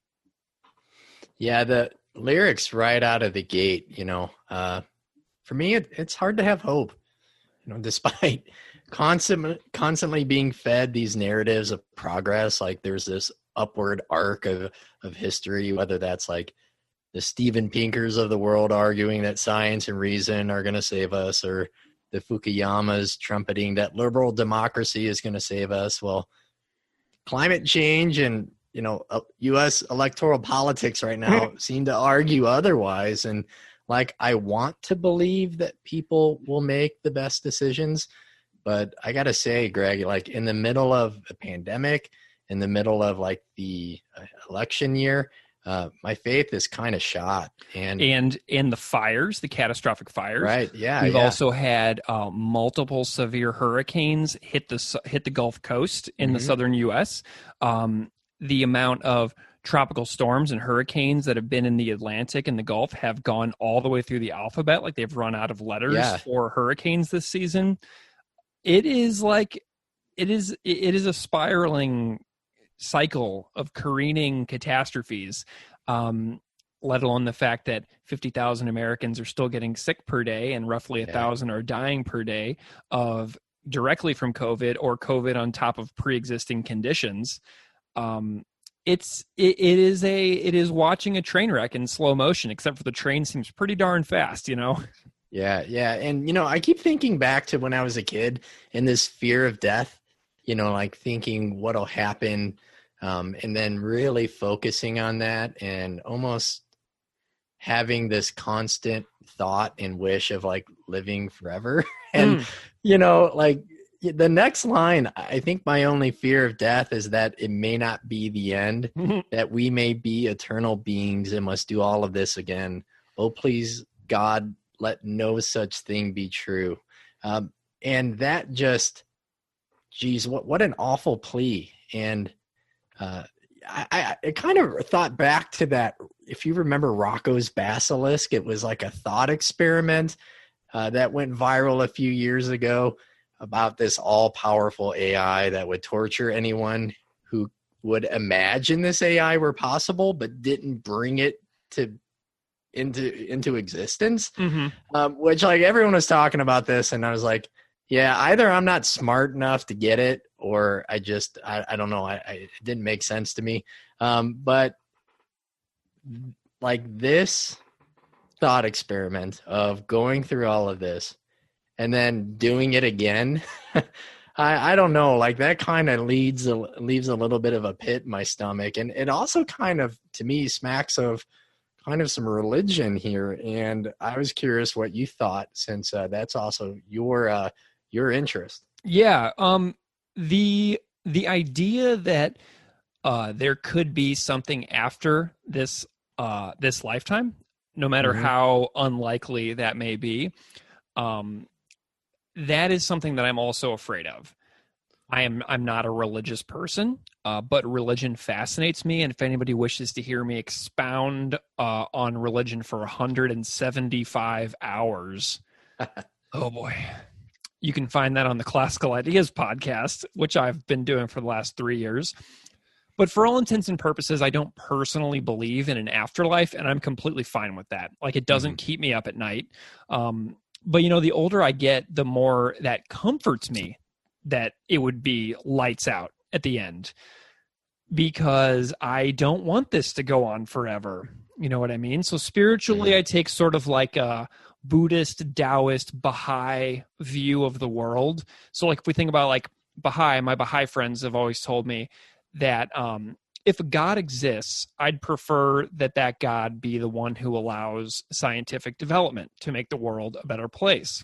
Yeah. So we have like a very pro-science version of God, right? So that seems pretty cool. Second, there's this inherent unsatisfactoriness or dukkha in life, which is like the first noble truth of Buddhism. Sometimes that's characterized as suffering, which some people say isn't really a precise translation. Hence, my use of unsatisfactoriness as my preferred term of dukkha or suffering. So third, I love the notion of like the Tao residing in low places. So some people wish to, like, you know, climb social ladders in our very competitive and cutthroat society that we've created for ourselves, where we claw over one another to get to the top. And then when we get there to the top, we're still dissatisfied. Like, you know what I mean? We get everything we've ever clawed for, no matter how many people's faces we had to step on to get there, and we're still miserable. So, you know, as a teacher, I prefer to stay a teacher as opposed to being a principal, because being a principal definitely would not make me happier. And I'm fine with not endlessly striving for upward trajectory, because then you get to the thing that you allegedly want, and then what? Yeah, right. So anyway, the notion of being eternal beings reminds me of a Hindu concept of Atman, or soul, which is reborn endlessly in the cycle of samsara, rebirth, until the Atman is free of karmic hindrances.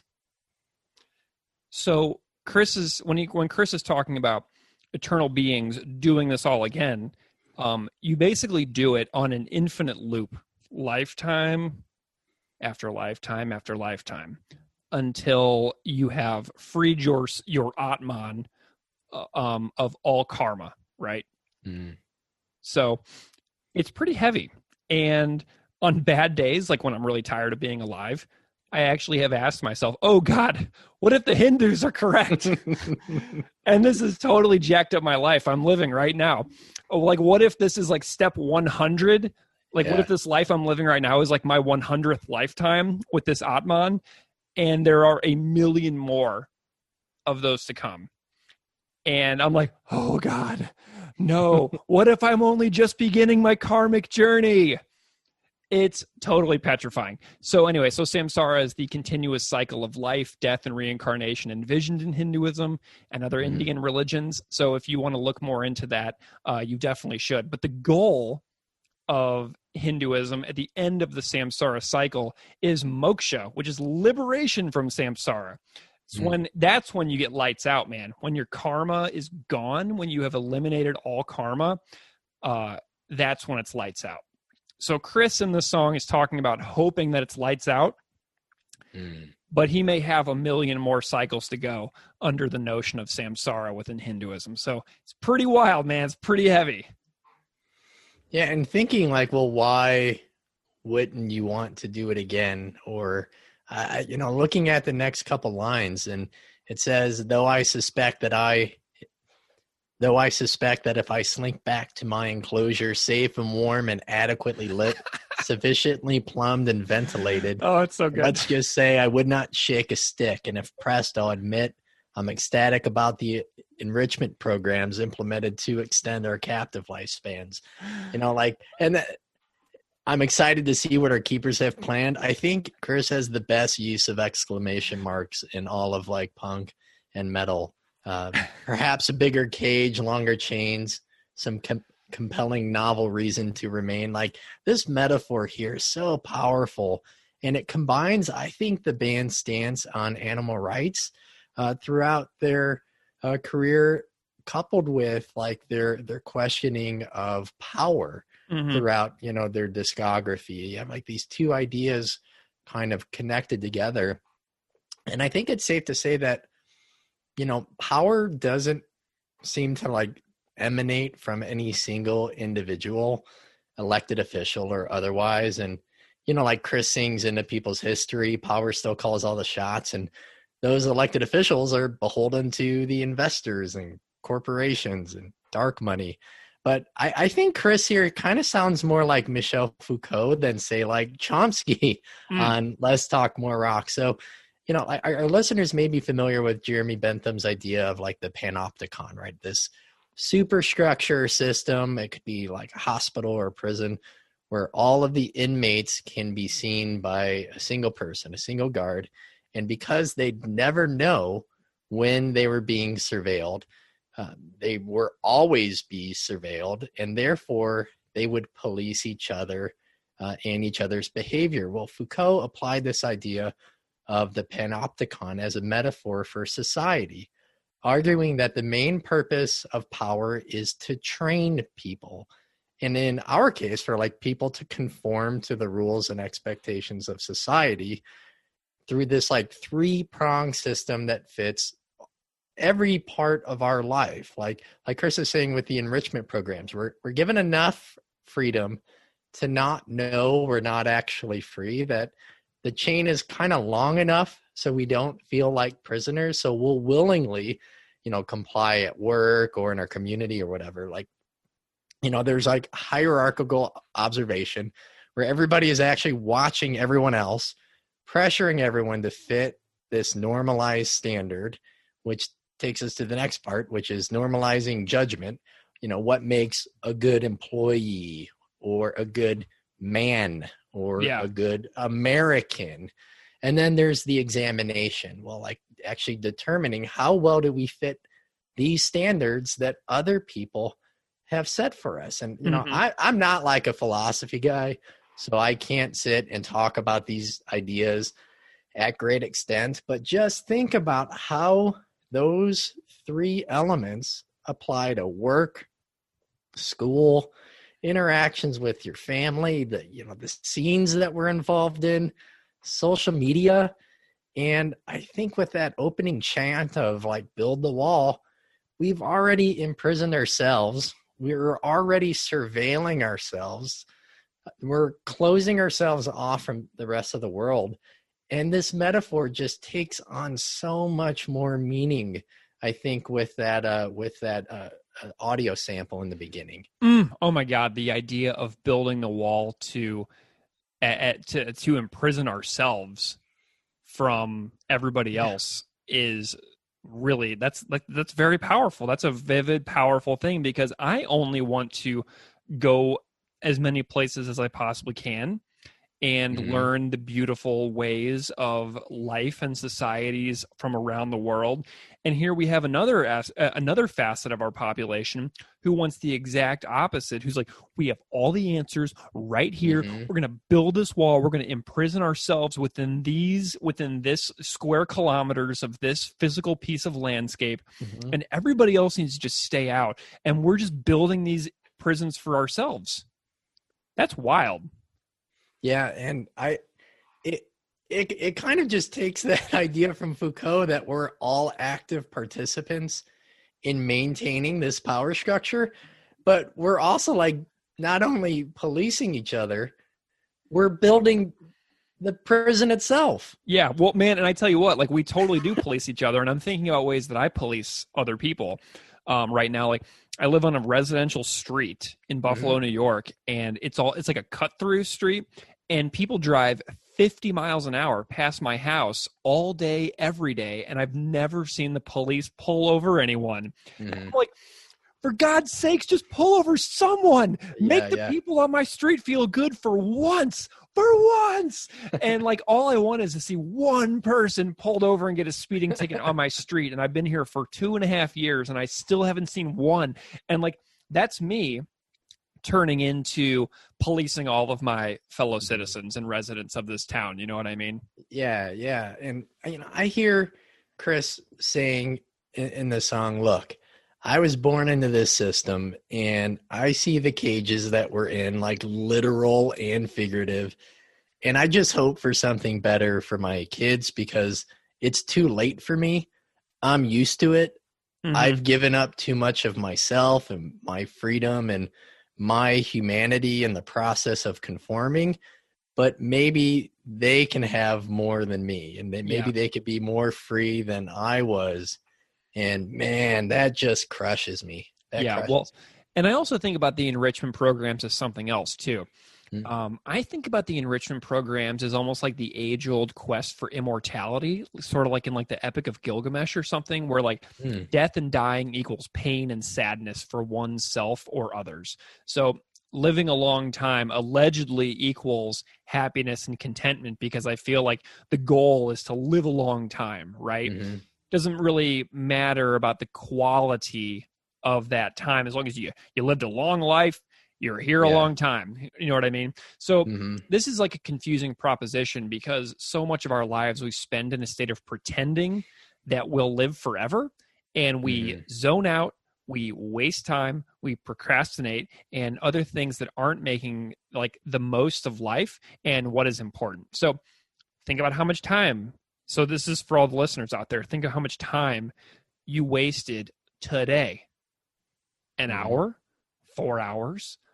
What did your last iPhone statistics window pop up and tell you? What did it say? How many hours of your life did you waste today and this week? Like, it's too overwhelming to think about how much time waste there is in a given week, since the average human life is 4,730 weeks long. It's almost like in order to get people to appreciate life, like a near-death experience would be like a necessary catalyst, right?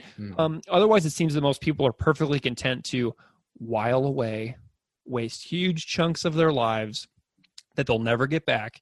You know, people spend time on conspiracy theories, meme research, and so much like downtime, so much time down rabbit holes. And I'm like, we're busting our butts on medical advancements so that people can spend an extra year of their life scrolling for memes for the perfect takedown to make other people feel badly about themselves, right? Yeah. And I'm like, oh my God. And in fact, average smartphone usage per person right now in 2019 was 3 hours and 15 minutes per day, which equals over 1,180 hours per year, which is 49 days. So we want to live longer lives. We have these enrichment programs like medical research, medications, surgeries, etc. For what? For what? You know what I mean? So we can waste more time, waste another 49 days a year scrolling, doom scrolling, meme research. So I waste tons of time. You know what I mean? I'm aware of this. I'm not innocent. I'm just as docile and complacent as the next person. It's just that I'm aware of it. I'm processing this in real time. But I have a ton of hobbies, you know, like we make this show. This is insanely satisfying. I make my other show, which is also immensely satisfying. I run, I ride bikes, I go to shows, I teach, I travel, I cook, and I still waste tons of time. Yeah. So I'm definitely grappling with a seemingly endless cycle of depression that sucks me down a rabbit hole that, like, before I know it, I've wasted 2 hours. And even though I'm so aware of how much time I waste, why can't I do better? I can verbalize what the problem is and everything. But then I also think about like what people do in order to cling to life, like the suffering people endure, like beat cancer or like fight through rehabilitation after experiencing traumatic injuries, like a paraplegic paralysis, where one day you go on a bike ride and you crash, you become paralyzed, and then all of a sudden you're just looking down at the body that you no longer have any control over. That could happen to anybody tomorrow. And the immensity of that. Ugh. But like the uncertainty, like if I would have the willpower to go on is troubling as well. So the suffering people they endure in these moments is unfathomable. So, in thinking about death as well, this song has some discussions of death. And a listener recently sent me the song Real Death by Mount Erie about the aftermath of an unexpected death. And then I think about these enrichment programs, AKA medical treatments, that could keep people much better than me alive a little bit longer. And it breaks my heart. And in that moment, I'm also excited about the enrichment programs because I know if I need them, I'll likely be able to access them. You know what I mean? Mm-hmm. Yeah, that dad, are we gonna die? Oh, I get a feeling here in his like response that Chris is like singing past the fans. This song is a time capsule for his children later in life. And while you and I, and I'm sure the listeners here, find meaning and beauty and value in those lyrics, they're not really meant for us. And we're just damn lucky to be able to hear them. Yeah. And let's face it, we've all imagined ourselves. If you're listening to this podcast, you've probably fantasized about, being the singer in Propaganda. You know what I mean? Yeah, you picture it, right? And you air guitar. And I'm live. I'm playing shows. I like my rock and roll the same. Oh yeah, you're singing along in your car, and like you're in your head, you are that person singing into that microphone, right? And touring, playing those shows, feeling that high that you would get from everybody being like, yeah. But you can only write this song as a parent. You can only be the songwriter of Adventures in Zoochosis after having certain life experiences. Right. So Chris is a parent. I'm a parent. But imagine I'm living in my head the fantasy of being on tour with my band, Propaganda, all over the world, right? And I'm the singer. Imagine I'm playing a show in Barcelona. And I'm thousands of miles away from home. And people in the band want to put this song in the set list. I don't know if I could sing it being that far away. Like, I have such a visceral reaction when something sad reminds me of my kid at certain times. Like, I remember reading Lincoln in the Bardo by George Saunders a few years ago, and the death scene of Willie Lincoln comes up in the book, and Abe Lincoln goes to the cemetery, right? He's like cradling the dead body of his son, Willie Lincoln. And I put the book down. It was like 11:30 in the morning. I drove to my daughter's daycare. I said, I'm taking her home early today. And I picked her up and I took her home because I was like, you cannot be away from me right now. Yeah. And so I have these moments where I just like freak out. And like I have to have the kid right next to me to just to prove to myself like this is like really happening. Yeah. And so if I was on tour with a band, I don't think I'd be able to play this song because if I couldn't immediately go off stage and hug my kid and say, we're not dead today or something like that. Oh God. Like I'm going to cry right now just thinking about it. It's too much. So, in this song, I love that as a parent. And I also love Chris's reflections about being a parent in his Zoochosis podcast episode on his Patreon, which I said earlier, everybody should go sign up for to add a little lightness to the moment here. But it's, yeah. And, I love the line, boys, I've bowed to the keeper's whip for so damn long. Yeah.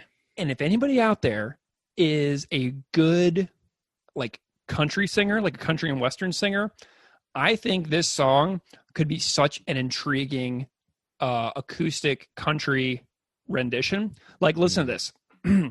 Boys, I bowed to the keeper's whip for so damn long. I think the sad truth is this enclosure is where your old man belongs.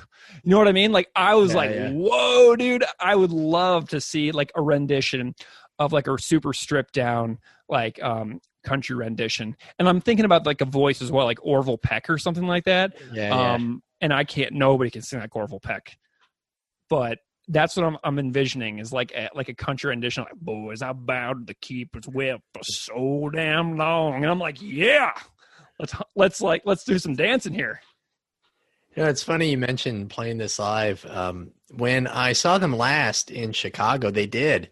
And, I just had such a different reaction to that set list than Brendan Kelly did, who said, he kind of expected them to play their older songs, and he thought it was kind of, thumbing their nose at the fans who would want to hear, maybe like stuff from How to Clean Everything and Less Talk. But when they played this, I was all on board. I was singing along, and it was heavy. And I remember the crowd, like, super into it. And like I said, I think this song pretty much immediately people latched onto. And, the first time I heard it, I was walking to work, and it was like lightly raining.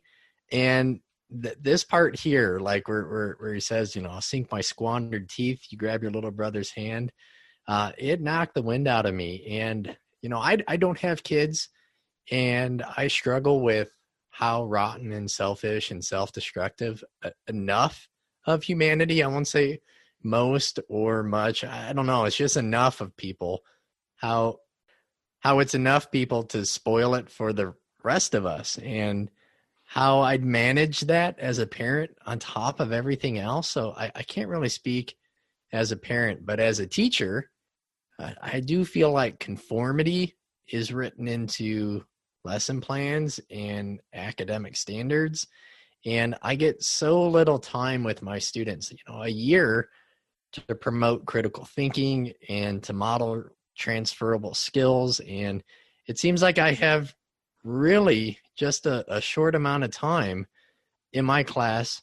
And I have them, like I have their attention, and I have their like open hearts and minds, but it takes one charlatan, it takes one charismatic podcast host or YouTube, sensation with some grift, right? With some ideology to sell or some hate to repackage to undo what I've done in class to promote empathy and inquiry and introspection. Mm-hmm. Yeah. Your powers as the teacher are very limited, my friend. Yeah.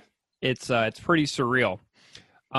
How do you feel about the ending of this song where it's got this book ended? So at first he talks about his excitement for the enrichment programs, and then he closes by saying he doesn't care about the enrichment programs.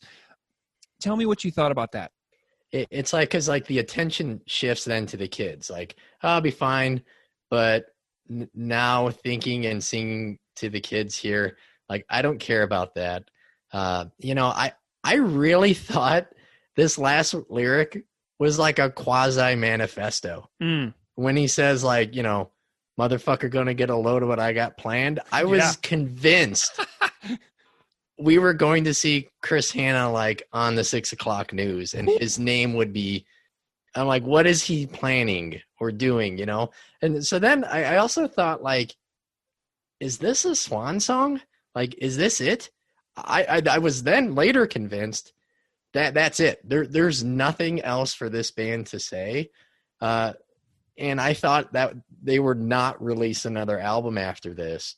So I kind of had like this crazy emotion from, all the ideas in the song, coupled with then convincing myself that Chris is going to like, who knows do what. And then thinking, man, I'm not going to have any more music from this band anymore. Even if he doesn't, like, it was like, I said whiplash earlier, kind of back and forth. And like, I don't know how to take the last part of this. Mm-hmm. Yeah. And I'm going to think about it a little. I'm going to try and put a little positive spin on that here. Yeah. I heard Chris on the Rad Dads podcast out of Edmonton, our friends of the podcast here. And I think that in that interview, Chris was talking about the beautiful things that he's trying to do for youth engagement in his neighborhood in Winnipeg. And so I think that Chris has a lot of beautiful things going on in his life in front of his actual face. Do you know what I mean? Surrounding him. I think that he's almost like committed to the community in so many ways. Like based on my impressions of his talk with Rad Dads, I love that interview because he's like, this is what I'm doing to make the world immediately around me better. And to me, he's like contributing in a real way that that actually matters, instead of like, you know, shouting about a certain law or something like that. Or a certain war or whatever. He's doing these real things in front of his face in his community. So you know what I mean? So to me, it's like, oh, well, if I die, I die, but I'm putting all this energy into these kids now. And to me, that's really beautiful.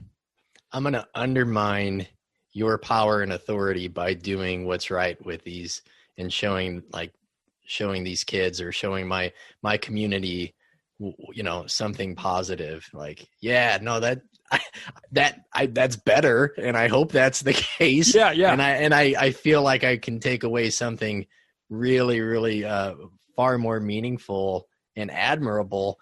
Cause I definitely didn't have that interpretation when I first heard the song. And you know what's funny? Like you mentioned, like that being worried it's the last Propaganda record. Every Propaganda record that comes out, I'm like, this is it. It's the last one. Same with Strung Out. Like every time, or Bad Religion, this is the last one, man. True North, definitely not making another Bad Religion record after that. You know what I mean? Like I feel like Transmission Alpha Delta, definitely the last Strung Out record. Every time like these bands put out a record, I love them so deeply. Like the Descendants, definitely the last record, Cool to Be You. And Hypercaffeine Spasm, it comes out. So every time these bands put out a record, I like brace myself for the fact that this could be it. So I totally am on board with that. So like when Victory Lap came out, I was like, oh, last Propaganda, last one for sure, man. And I do that every single time when I love a band that deeply. So should we talk about the music a little bit? Yeah, let's do it. That opening riff, Greg, is like, you know, we keep talking about how the band has evolved, and I think it is the biggest musical surprise for me. So I've been listening to them grow and change since, you know, 2003 when I first heard them. So there are always these elements that I don't expect, but this opening like stunned me. I remember really like mouth agape, what am I hearing sort of response. And, you know, not as much now, but I think when I first heard it, it really reminded me of like the opening guitar, U2's Where the Streets Have No Name. And which is weird because I don't know, like that's probably the only U2 song I could tell you. I don't know their music at all, but there's something about that composition, like just like kind of the echoing good guitar chords and it being chorusy, ringing, guitar riff. There's something melodic about it that it really stands out, and it sounds like nothing on any other Propaganda album. Yeah, nothing. This song sounds like no other Propaganda songs. It reminds me of no other Propaganda songs. This song looks hard as hell to not only to create, but to replicate with a full band. Like I've been in bands, my old band Hot Attic, we had a heck of a time figuring out things like where vocals should come in. Playing the drum beat that isn't just boom bop boom bop boom bop or boop bop boop bop boop bop boop bop, like the totally predictable things, and like that's something that this song blows me away on, is that none of the parts come in when you think they're going to come in. The drum beat doesn't feel like you think it should feel, and I'm a very ungifted musician who was in a band with a very gifted, genius multi-instrumentalist who said, we are going to break you of all of your punk rock bad habits and predictableness. Yeah.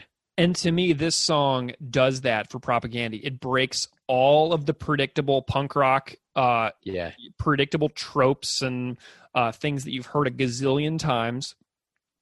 The behind the beat feel of the song and the drum makes it a thinker instead of a banger to me.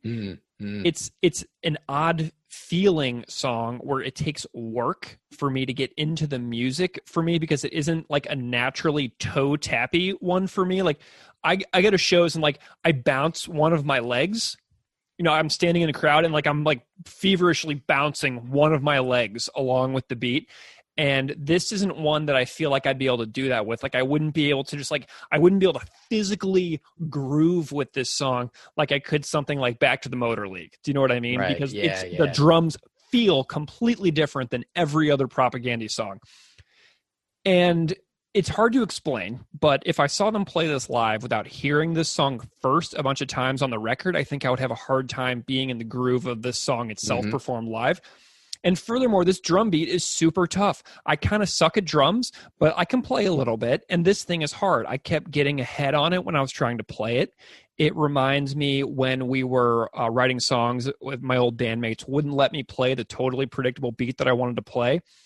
And this kind of stuff takes real work, man. Like when they, like for example, like when they come back in on I Don't Give a Fuck About the Enrichment Programs, I'm really amazed that they managed to structure this thing in the way they did, because they keep coming in on these spots where it doesn't feel like they should come in, and they keep starting the vocals in spots where it doesn't feel like the vocals should start, and the drums are behind the beat, and I'm like, oh my God, this thing is so confusing, but it's so good, and I love it so much.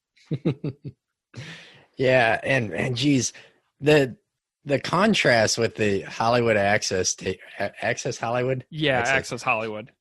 The contrast with the Access Hollywood sample cups in. I mean, you have that riff is complex, and I think I always assumed there was like a delay effect during that main riff, but I was watching a YouTube guitar cover earlier from The Last Note. I mentioned him before. He's amazing. Every song on Victory Lap. I watched it today. And when I saw that riff, I was like, oh, I just thought it was like an effect. Yeah. And then he's like, I can't even like hum it. It's so complicated. And, you know, then there's the chord progression is just super neat and unique. And it has that signature kind of sharp Propaganda sound, like just unique chords that I think have like this higher, very like not like what you would expect from punk. And I really think that became pretty prevalent with supporting cast. And I seem to remember Chris saying something on his podcast about maybe not loving all of the final decisions musically with this. I haven't listened to that episode in a bit. But I do remember, like, I've thought for a while, even before that maybe something was missing. Like, say, the song were a puzzle. Maybe there was like a piece missing, or you know, something was in the wrong spot, and that could totally be just my lack of musical understanding, like things kind of fitting in unique and unexpected places. And it's such a minor observation. You know, I've listened to this song. I don't even notice it much anymore. But I do remember Chris saying like he would have tweaked something, like they felt a little rushed, or it wasn't exactly how he wished he could have ended the song or finalized it. And, you know, it comes to like almost a dead stop. And, you know, Chris sounds like, I think, vulnerable and totally sincere, but still exposed. And, you know, for those few moments without the rest of the band behind him, you know, singing about something so personal, man, like I don't know if there's, like you said, I don't know if there's any other song that sounds like this. And then the final moments with those kind of ringing final guitar chords, and they bookend back into the children playing. Yeah. It's like back and forth and up and down, and you're just kind of tossed around emotionally with this. But then I feel like they kind of intentionally left you in a good spot. Thank goodness for ending on the children. Yeah, no kidding. there's so much that I love about this song, and there's a performance that I watched of them at a festival called Barna and Roll in Barcelona, and the recording of this is amazing. You can find it on YouTube, but the vibe on that intro is so smooth, and it almost reminds me of seeing like an 80s rock band jam a song introduction. You know, I can see the band's influences in that build-up. I absolutely love Todd's bass under like the chuggy riffs. Whenever the guitars are going dun dun dun dun dun dun, dun, Todd's going doo doo doo doo doo doo doo. I just love that. Oh my gosh! But on the version that I saw, the picture quality is really good, and watching Chris's face when he's singing the song "Dad, are we gonna die?" He looks like he struggles to sing it live. Like the camera was zoomed in right on his face in that performance on that line, and then he doesn't sing, but maybe not today. He didn't say that part in the performance, which was very haunting, because if you say you're not gonna die today, that is like, whoo, that's heavy, man. And another live version that I saw from 2017 omitted the entire intro where George's just on the hi-hats, and then Chris and Sue Lynn are kind of doing the beautiful intro. And they didn't play that beginning part in a version that I saw, and I was so bummed. So if they ever hear this, I hope that the band does the intro in full for forever, every time you play this. And I know that this song is also in drop D tuned down half a step, but like there's like this E string bend on before "Oh Please Lord, Let No Such Thing Be True." There's that wow. Like the tiny touches of like master guitarists are always so pleasurable, and there's so many pinky reaches if you watch like the guitar on these things. Like, oh man, when I remember taking guitar lessons and like they're trying to get me to do the pinky reaches, and like my pinky would just like, you know, turn into a claw. You know what I mean? A weak claw that would just curl down on the side of my hand. And then in this song, like there's just so many like pinky reach flares on the guitar that I just like, I just love it. So yeah, there's so much cool little stuff on this song. But it, like, my favorite thing about this song is that nothing about it is predictable. Nothing about it is punk rock like formula. It's and I know that I know Chris did say in their Patreon that it was a hard one to construct. And maybe he did say there was a few things that he didn't feel right about it. I don't quite remember either. I was listening to parts of that podcast today, but what an unpredictable song. Yeah. All the way through. Loved it. Did you find any YouTube comments? I did. Yes. Let me see here. There are so many, and there are so many that are so unbelievably good. So here's a few of my favorite ones. I'm just going to skip around within my list. Listening to this was like reading a really great book. Couldn't agree more. I said it earlier, there's like a plot to this song that encapsulates the greatest cosmic, mysteries of the universe, but also the most intensely deep love that human beings can feel for one another. I just love that. So here's another one. Bill said it. Best band in the world, period. Yeah. Bill being Bill Stevenson from The Descendants, who recently had a birthday, and who is very well known for his deep appreciation of the song Without Love, where he calls Propaganda the best band in the world. Here's another one. Propaganda has been my favorite band for over 2 decades, and only after having this album for a couple of days, I think I can say with confidence that this is the best song Propaganda has ever written, in my humble opinion. Here's another one. In response to the video of them performing it live that I mentioned earlier, someone wrote, "That would be tough to pull off live," and I could not agree more. Here's my last one. I'm scared to admit how many times I've listened to this song, but what a wonderful feeling to be addicted to a song.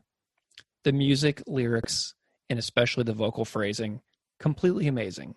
Propaganda is the best band, period. Yeah, they definitely seemed pretty in depth. A lot of the comments and that I found as well. One said, I literally listened to this CD in my truck for a year without ever taking it out. Awesome. It is perfect. Everyone I showed it to fell in love with it. Fucking chills and choked up every time I listen to this song. Masterful songwriting. Another said, this song brought both myself and my 14-year-old daughter to tears. I'm excited to see what our children have planned. Break the mold. And a shorter one more says, a true bard, Chris is. Love it. Keith, what's some takeaway that you have for this song? There are conditions that I'm willing to tolerate for myself. But what about for my loved ones? My wife, my students, future generations. This song makes me think about the hopes I have, not just for myself, since I don't think many of these changes are going to be possible in our lifetimes, but, what could be, what is next, and how complicit am I in this system of compliance and complacency? And what am I willing to give up so that others can have something better? It makes me think about all of those things, and I don't have any lesson or I don't have any words of advice. I just have questions. It's just things that I'm thinking about and struggling with. This song is telling me to not just accept it, to not just lay down and accept that my periods of apathy or discontent or depression are the way it needs always be. Mm-hmm. Chris is challenging me to raise my kid to grab life, to love hard, to push for everyone to have access to the things that they need that will help us all get the most out of life for the short period of time that we have. I'm almost 37, and so what if 37 is all I get to? It's important to ponder and reflect and put things into a big picture context of what if this is all that there is? Do you know what I mean? So I'm committing, based on listening to this song over and over for the last few days to commit to not having my spirit completely broken. Better things can occur. Better things for all people can occur. There are a lot of people out there whose goal it is to make other people feel badly every single day by making fun of people for their views, making fun of people for their hopefulness, making fun of people for their encouragement for a better life for all. And that's just not what I'm about. So even if better is not in the cards for me necessarily, because, I am in my enclosure right now. I'm not cold. I'm not hot. I'm not hungry. I'm not thirsty. It's all in my enclosure here. Here it is.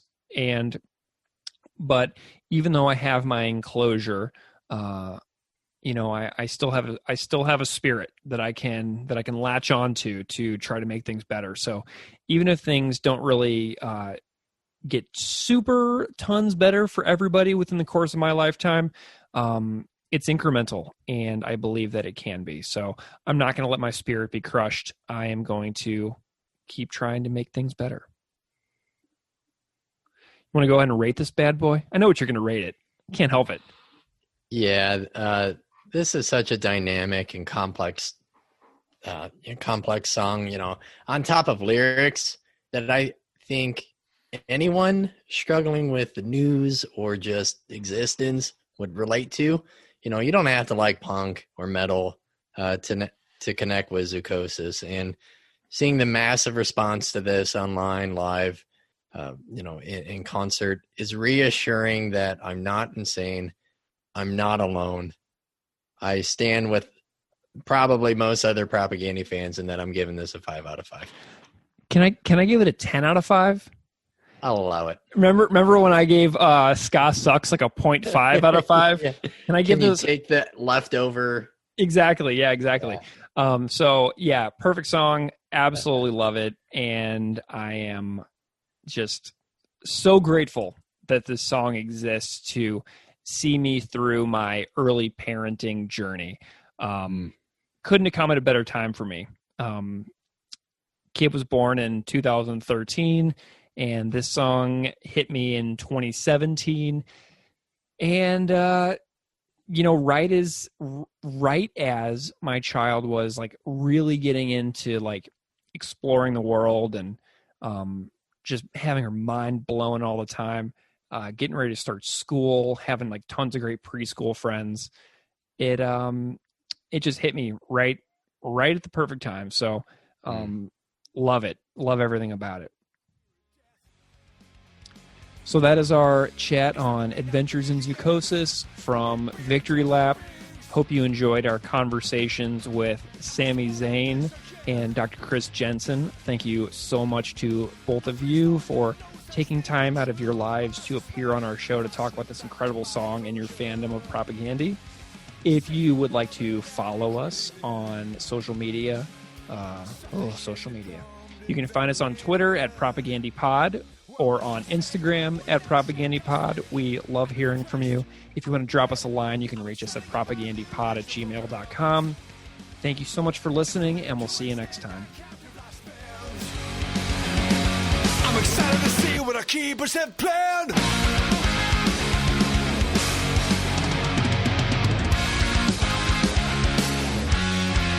Perhaps a bigger cage, longer chains. You are listening to Unscripted Moments, a podcast about Propagandy. This is Greg, and you are listening to Adventures in Zoochosis Part 2. This is our shortest episode of all time. About a week ago or so, I got an email from a longtime listener of the podcast, Nate Meads, including a cover he made of Adventures in Zoochosis. I listened to it, and I thought about what to do with the cover because he did a great job. So instead of shoehorning this cover into a different episode inappropriately, I thought a conversation about the tune would fit better. So I invited Nate on for a brief chat, and on this episode, we discussed being a fan of Propagandy, the creative process he went through to make his cover, being a parent, and then we play the cover itself. This is a delight to have a chat about this tune and just to revisit what an incredible song this is with a cover that I wish was in the original episode.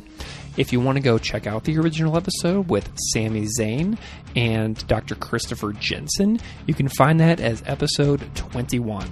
Please enjoy my conversation with Nate Meads.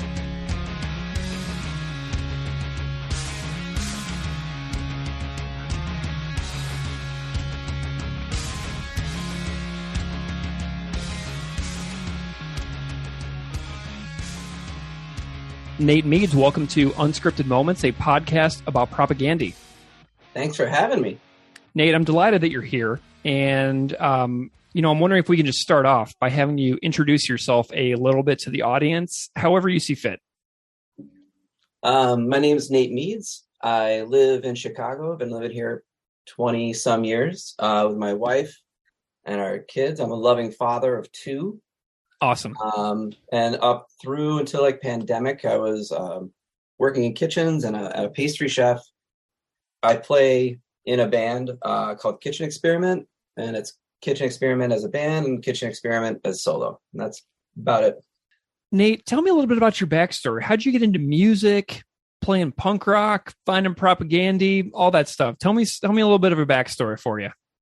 I was one of those stories that I had older brothers. They're like 4 years and 6 years older than me. So when I was little, like in the 80s, they listened to the big 4, like Iron Maiden and Megadeth, Metallica and Anthrax. And then that worked into like crossover stuff with like Corrosion Conformity and DRI. And then Misfits showed up.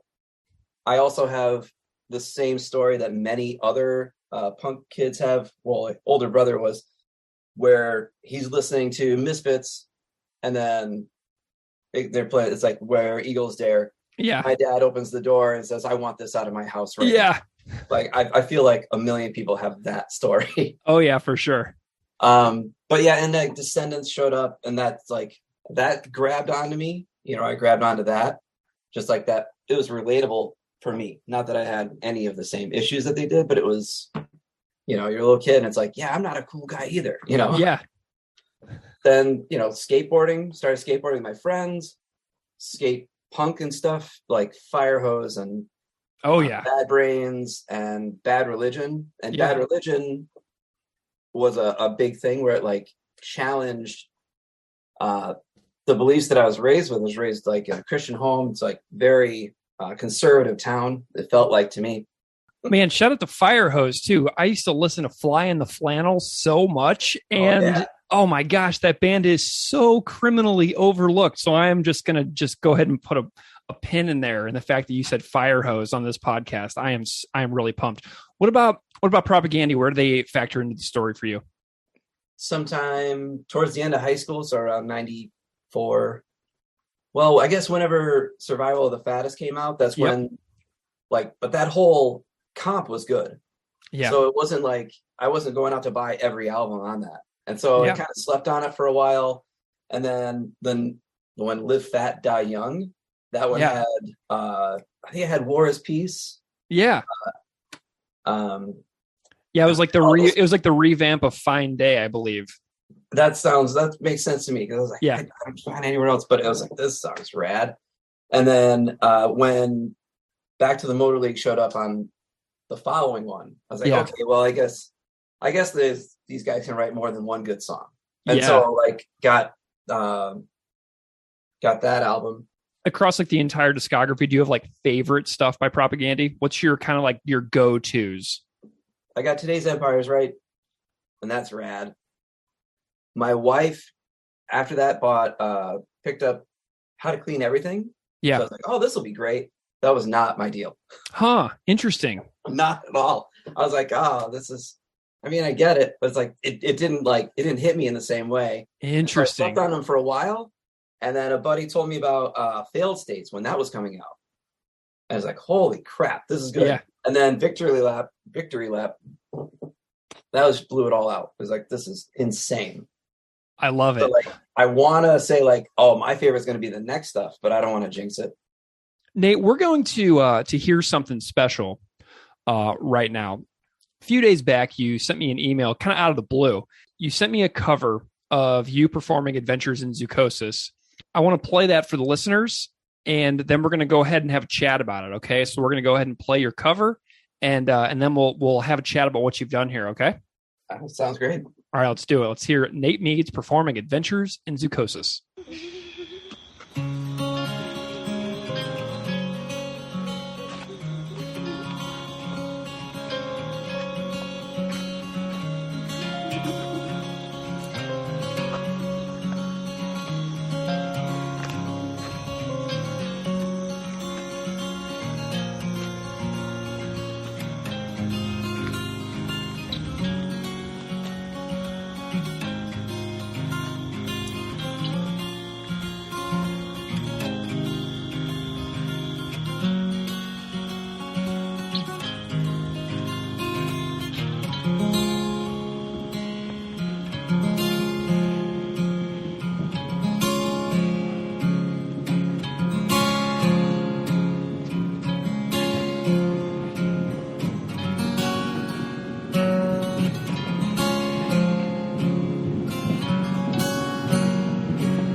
For consensus,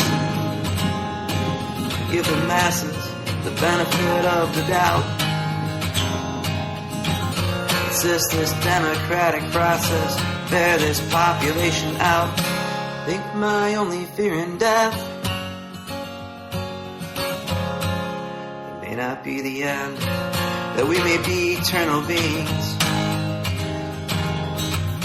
We must do all of this again. Oh, please, Lord, let no such thing be true, though I suspect, as I slink back to my enclosure, safe and warm and adequately lit. So sufficiently plumbed and ventilated. Let's just say I would not shake a stick, and if pressed, I'll admit I'm excited about the enrichment programs implemented to extend our captive lifespans.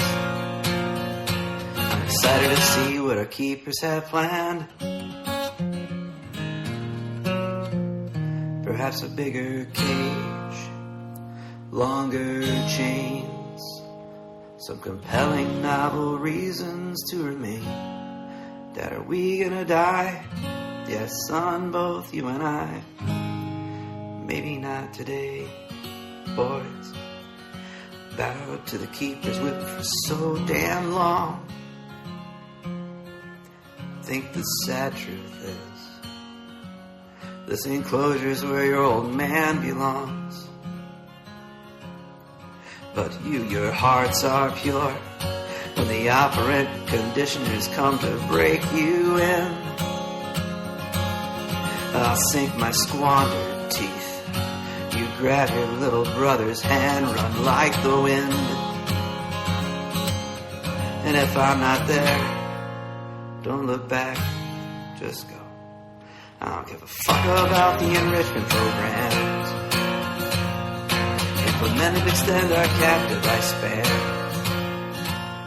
Motherfucker gonna get a load of what I got planned.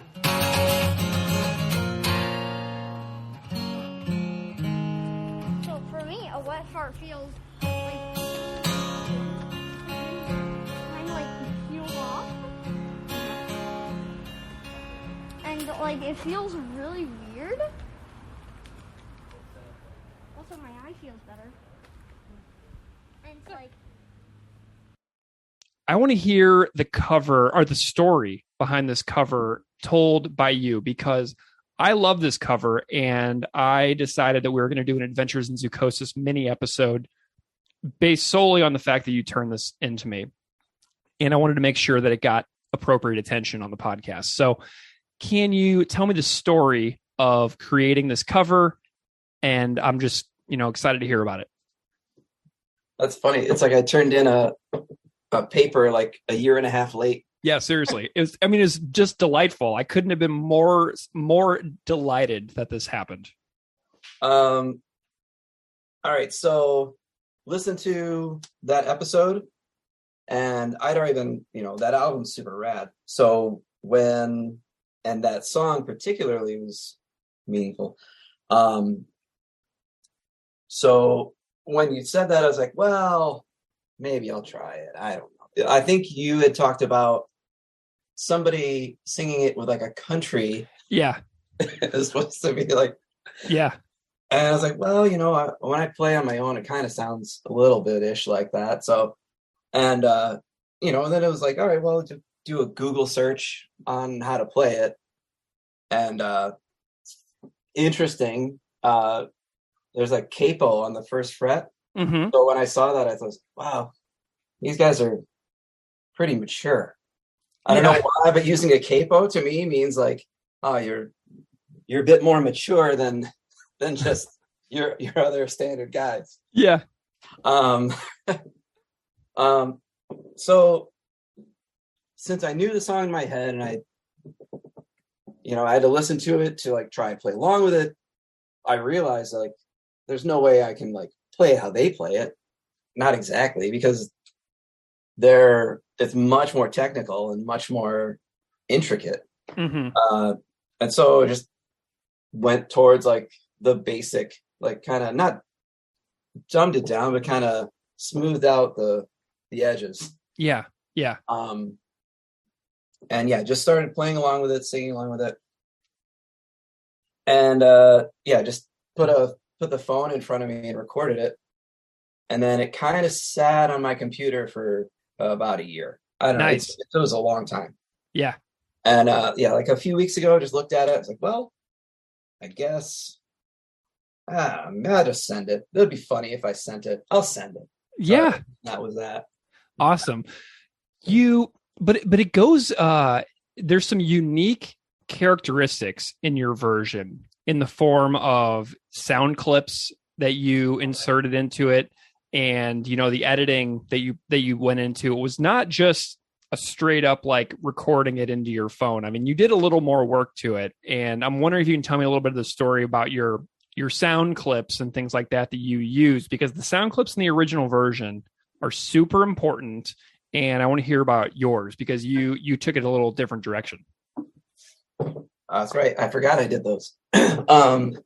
So the sound clips in theirs are, so it sounds like to me, like starts off like kids playing basketball in a driveway, Yep. It's like that kind of pure, and then goes into that horrible stuff. Yeah. Trump.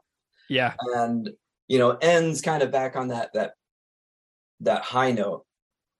And since like I was playing it, it's like, it didn't feel right to like use the same stuff. And, over pandemic, just over the time I've been able to spend time with my kids, we just kind of like turn the phone on and record whatever's happening, Mm-hmm. And, the first, so instead of the kids playing basketball, I used my youngest humming along to crickets while we were out for a walk. There's that same kind of feeling to me of that kind of pure thing. And then just like they use another clip in another song of like a pig getting kicked and stuff. Yeah. And then like I remember hearing like they don't even want to like listen to that anymore. Like right. I wouldn't want to listen to, and I don't want to hear like Trump. Right. I don't have to. So I used what felt in a similar fashion to me of 4th of July fireworks, that same kind of like explosions and Go America, but maybe not as intense, Yeah. Yeah. And then when it came down to the end of it, so it's my youngest son talking, and he's like at that age, and he's kind of just always been this guy who likes to talk about farts, likes to, and is also kind of like the one who's like, so I have a question. What's the like most inappropriate word you've ever said? And then just wants you to say like some sort of swear word. Yeah. Yeah. And that kind of innocence and, makes me smile all the time. And I also remember on the podcast, you had interviewed someone who was the, I'll say tour manager, but maybe it's just like a handler of sorts. Oh yeah, we talked about to Katrin Vipper, the European tour manager for, I believe it was the first bonus episode I ever did. I've done like 20 plus bonus episodes, and I think that was the first time I was ever like, this could be a standalone episode. So yeah, that one. Yeah, and I remember, at least I think I do. My memory's not great. That like one of the things that they had all kind of bonded over in a sort was fart jokes, but I might be mixing that up with some other stuff. I think that sounds right. and so Alfred talking about farts and all the different types of farts that he could hear and have, it felt right, and it felt like the same kind of good positive feeling. Got it. Nate, what does this so you mentioned your two kiddos. I'm a dad myself, and I've talked about parenting quite a bit on this show, especially in that Zoochosis episode. And I'm wondering if you can just kind of summarize what this song means to you, because this is a really, really meaningful song to me. And I'm just curious what it means to you in the grand scheme of your life. So, oddly enough, very much grand scheme of my life. The first half, it's just as a parent, it exposes like all these things that I felt and dealt with, and like that feeling like I can't believe I haven't done more. I can't believe that all this stuff happens around me and I'm not more vocal. I'm not particularly a vocal person. I'm not that person in the crowd I'd like to say maybe a bit more reserved would be like a nicer way to say it. Mm-hmm. Whereas I feel like I should be more profound, just out of it. Yeah. Or out there. And when it comes to like, as soon as the like, Dad, are we going to die? You know, those kind of questions, those questions like totally come up.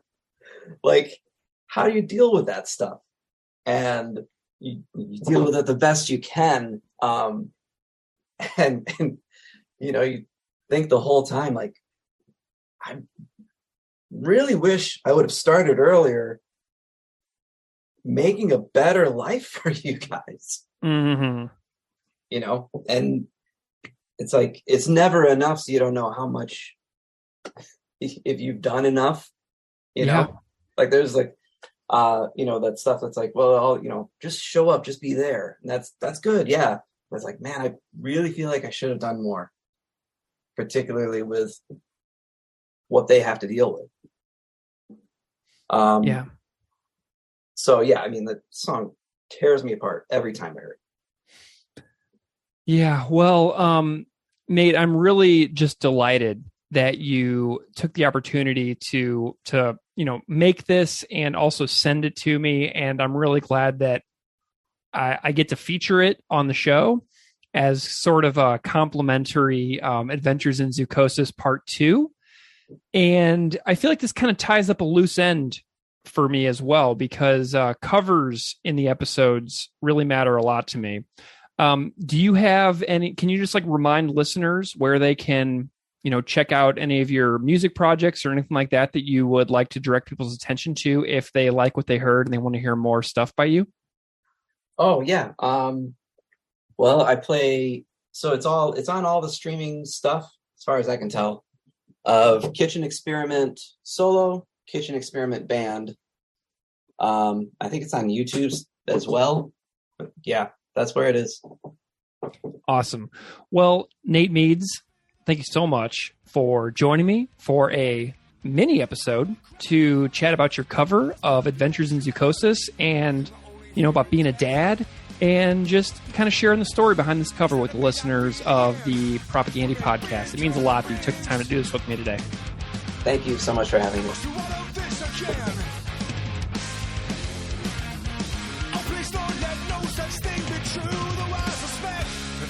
Back to my enclosure, safe and warm and adequately lit, sufficiently plumbed and ventilated. Well, let's just say I would not shake a stick. I'm impressed, I'll admit. I'm excited about the original programs implemented to extend our captive lifespans.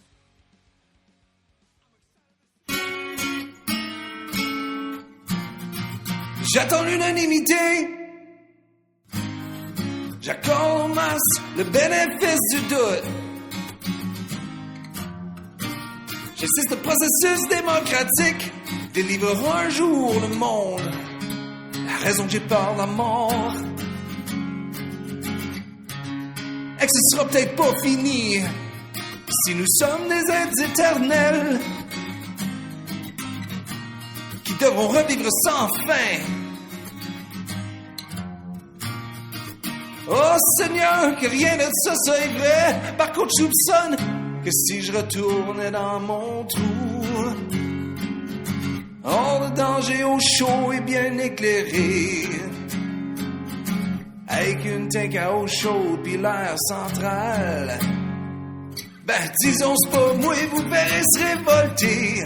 Pis si on me le demande, j'avouerai que j'ai hâte d'accéder au programme d'enrichissement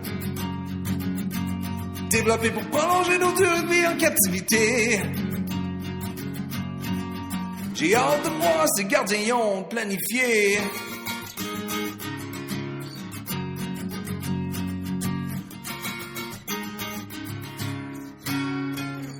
Peut-être une cage plus grande, des chaînes plus longues, Des nouvelles raisons de nous convaincre de rester. On va-tu mourir? Oui, mon fils, toi deux, toi pis moi. Mais peut-être pas aujourd'hui. Les gars, je m'incline sur le foie du gardien depuis si longtemps. La triste vérité est que cet enclos est la place à votre vieux père. Mais vous, vos cœurs sont purs quand les conditionneurs opérants viendront vous débourrer. Je leur planterai mes vieilles dents. Tu prends la main de ton frère, courez comme le vent. Et si je suis pas là, attendez-moi pas. Allez-y, me calisse bien de vos programmes d'enrichissement. Développez pour prolonger nos durées de vie en captivité. Mais tabarnak, vous allez voir, c'est quoi que moi j'ai planifié.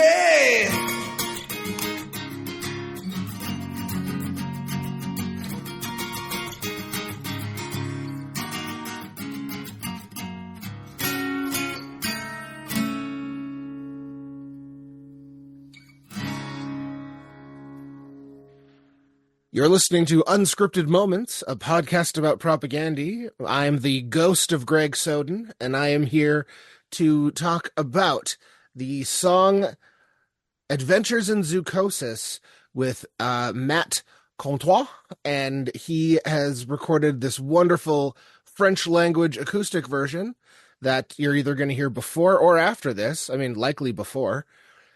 So, first of all, before we do anything, how you doing, Matt?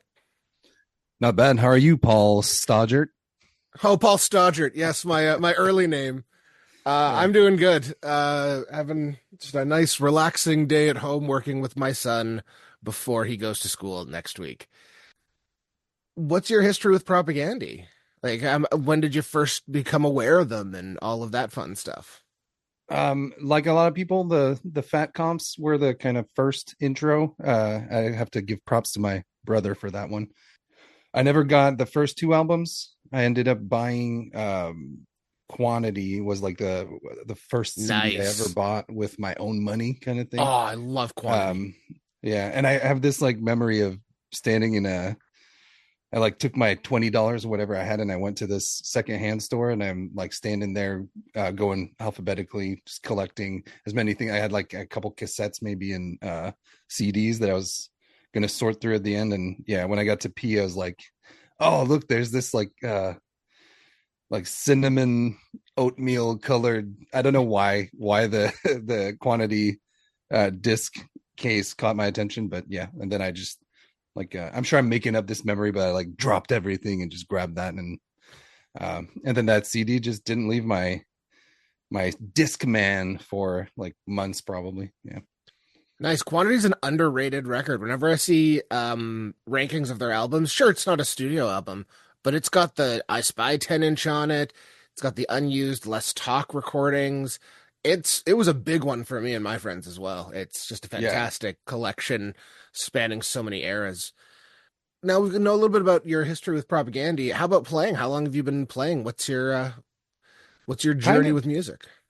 Kind of on and off. Like as a kid, like right around the time I was discovering them, I was playing bass in a high school band that never we had the all the band problems where the drummer doesn't show up, the singer doesn't show up, the people are taking turns not showing up, and then that kind of fizzled down. Then I stopped playing music for a little while, kind of like I don't know, until the late 2000s maybe, and then picked up acoustic, and then for a while it was just acoustic only, probably until like 2018 or so. And then so for like about 8 to 10 years I was playing acoustic, not very well, just like, you know, I was pretty comfortable sitting in the campfire skill level, and never really worried about learning scales or anything like that, just playing the songs I wanted to play. Probably the last 6 or 7 years I actually care about getting good at this thing, maybe eventually. I have no desire to perform, I don't think, but other than like, you know, recordings in my own office where I get to do 107 takes. Your cover of Zoochosis is entirely in French. And I just wanted to know a little bit about the process of translating Chris Hanna's lyrics into French, because he likes wordplay, and wordplay doesn't always translate. Oh man, just the opening line, I hold out for consensus. I like. I'm sure if you've heard French before, you can make out that I don't say consensus. It just doesn't sound good in French, so I kind of had to like make judgment calls in a couple places where I feel like I couldn't translate it and keep the essence of Chris's words. I went for the same, like the equivalent feeling that the closest I could find. Of course, like I'm not a linguist, so someone who's a professional localization person would probably judge my translation a little bit. But with the amount of time I put into it, I'm pretty happy with how it came out, because there's a couple, he throws a couple curveballs in there, like the stick line. He wouldn't shake a stick or something like as a Frenchie, that's an expression I wasn't super familiar with, especially since he's not using it in the way that it's usually used. So like looking it up was kind of a challenge. And I actually pulled in a linguist friend of mine to help me to just kind of, she was a bunch of the lines I landed on were thanks to her, because it's easy to use English words or rather what you think the French version of that word is. But it's we call them Englishisms. Where just like we refer to words that are franglais. And I'll use an English word because I need that definition, but it in French context it doesn't make sense or something unless you're just chatting with a buddy or something. But well, I'm a big fan of people who write music in what's called non-idiomatic English, like a band like Satanic Surfers, who are from Sweden. All their stuff's in English. And it's all grammatically and functionally correct, but it's always using weird constructions that, while correct, we would not use. So it doesn't have any of the flow or use of idioms, hence the term non-idiomatic, that you get from North American English. And it's really good and sounds awesome, but it's kind of like the song Whatever by Satanic Surfers is my favorite example of it. And nothing is incorrect in the English. It just sounds weird because we would never speak that way. Yeah, that's awesome. So you are a francophone, if I'm not mistaken. Yep, that's right. And so you are from Montreal, is it? But now you're in Seattle? Sort of. I'm from Steve actually mentioned my hometown in his list of greatest poutine spots. Nice. But it's a small town, well, smallish, medium-ish town called Chateauguay. It's like 20 minutes outside Montreal, yeah. So going back to the recording, so you recorded this acoustically. What was sort of like your setup and process for that? Like, did you just throw up a couple of mics and give her, or did you sort of have to lay it out in a certain way? I think like I kept doing take after take, and I have I don't have the mic I used in the room, but it's the AT2020. I think people are, it's like a pretty like budget entry level condenser mic. I think I wound up like I was like doing take after take, deleting, trying to do punch-ins, and then the punch-ins never, like, not that the recording sounds the best, but you could clearly tell there was a punch-in, like it sounded different because I couldn't reproduce the perfect environment that I had the first time or whatever. So I ended up one day just kind of starting from scratch, and I did 2 guitar tracks, and then a couple takes of vocals, and just kind of, but yeah, it's like what you're hearing is, well, other than, because I know you did some mixing with it, well, some, I don't know why I said some, but so what you're looking at is basically just 3 tracks, like I did them all in one shot. Nice. And I was just like, I'm done. Yeah, I think you and I actually had a little chat about how to make punch-ins work when you were still trying to do the punch-in thing. And punching in by yourself can be tough, because if you want to get your sort of vibe going, you got to be able to hit the punch-in button and get immediately to playing, or be really good at doing your crossfades between your edits. That's a little bit of recording nerdery. I didn't even know what a punch-in was, so Oh, there you I go. didn't have the words to look it up. I knew what I wanted to do, but I didn't know what to call it. So chatting with you was so helpful. When I was in recording school, we had to punch in on tape, where you cannot really do that by yourself without a foot switch, because you basically have to get the whole track going as it is, start playing along to it, and hit a foot switch to punch in your part, and then hit a foot switch to punch back out, or else, because you can't crossfade and expand, and you have to hit them all perfectly. Oof, it was a pain. Yeah, that sounds. But I got to work on a beyond- tape machine, so that was awesome. Yeah. And yeah, I'll just dip in on the mixing. I didn't do a ton. I just did a little bit of EQing, a little bit of compression, added some reverb. Didn't do any auto tuning, although I did send you one version with insane harmonies from a Oh, that's plugin right, that yeah. I will never use because they sounded weird and crazy, but not what I'd call good.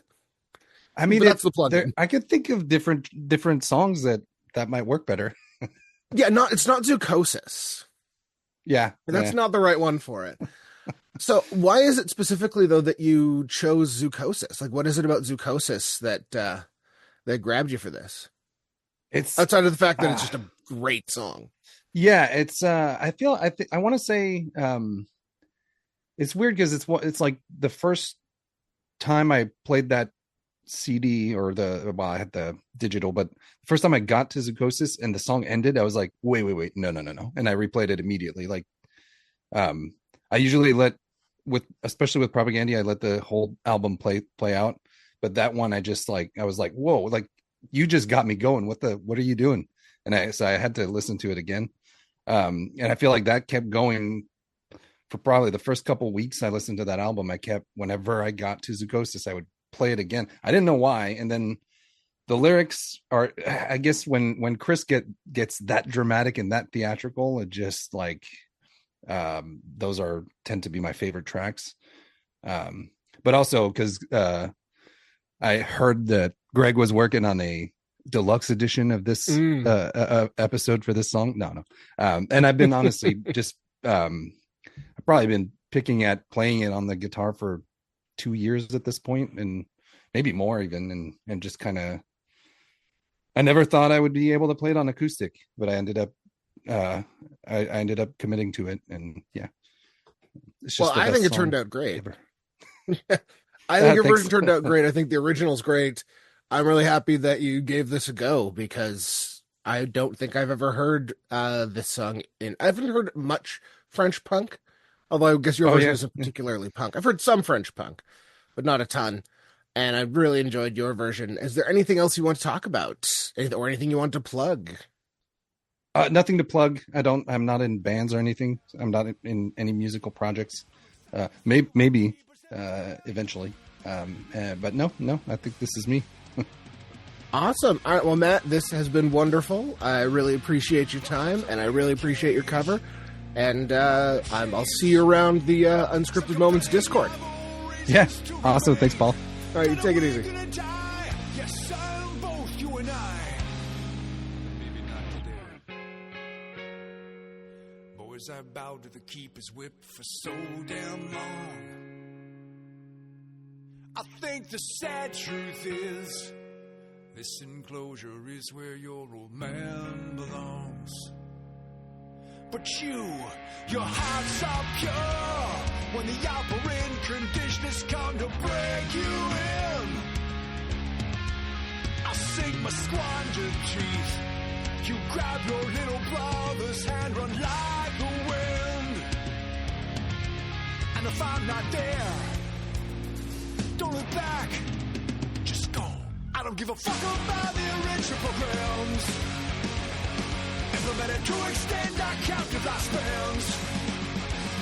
Motherfucker, gonna get a load of what I got planned.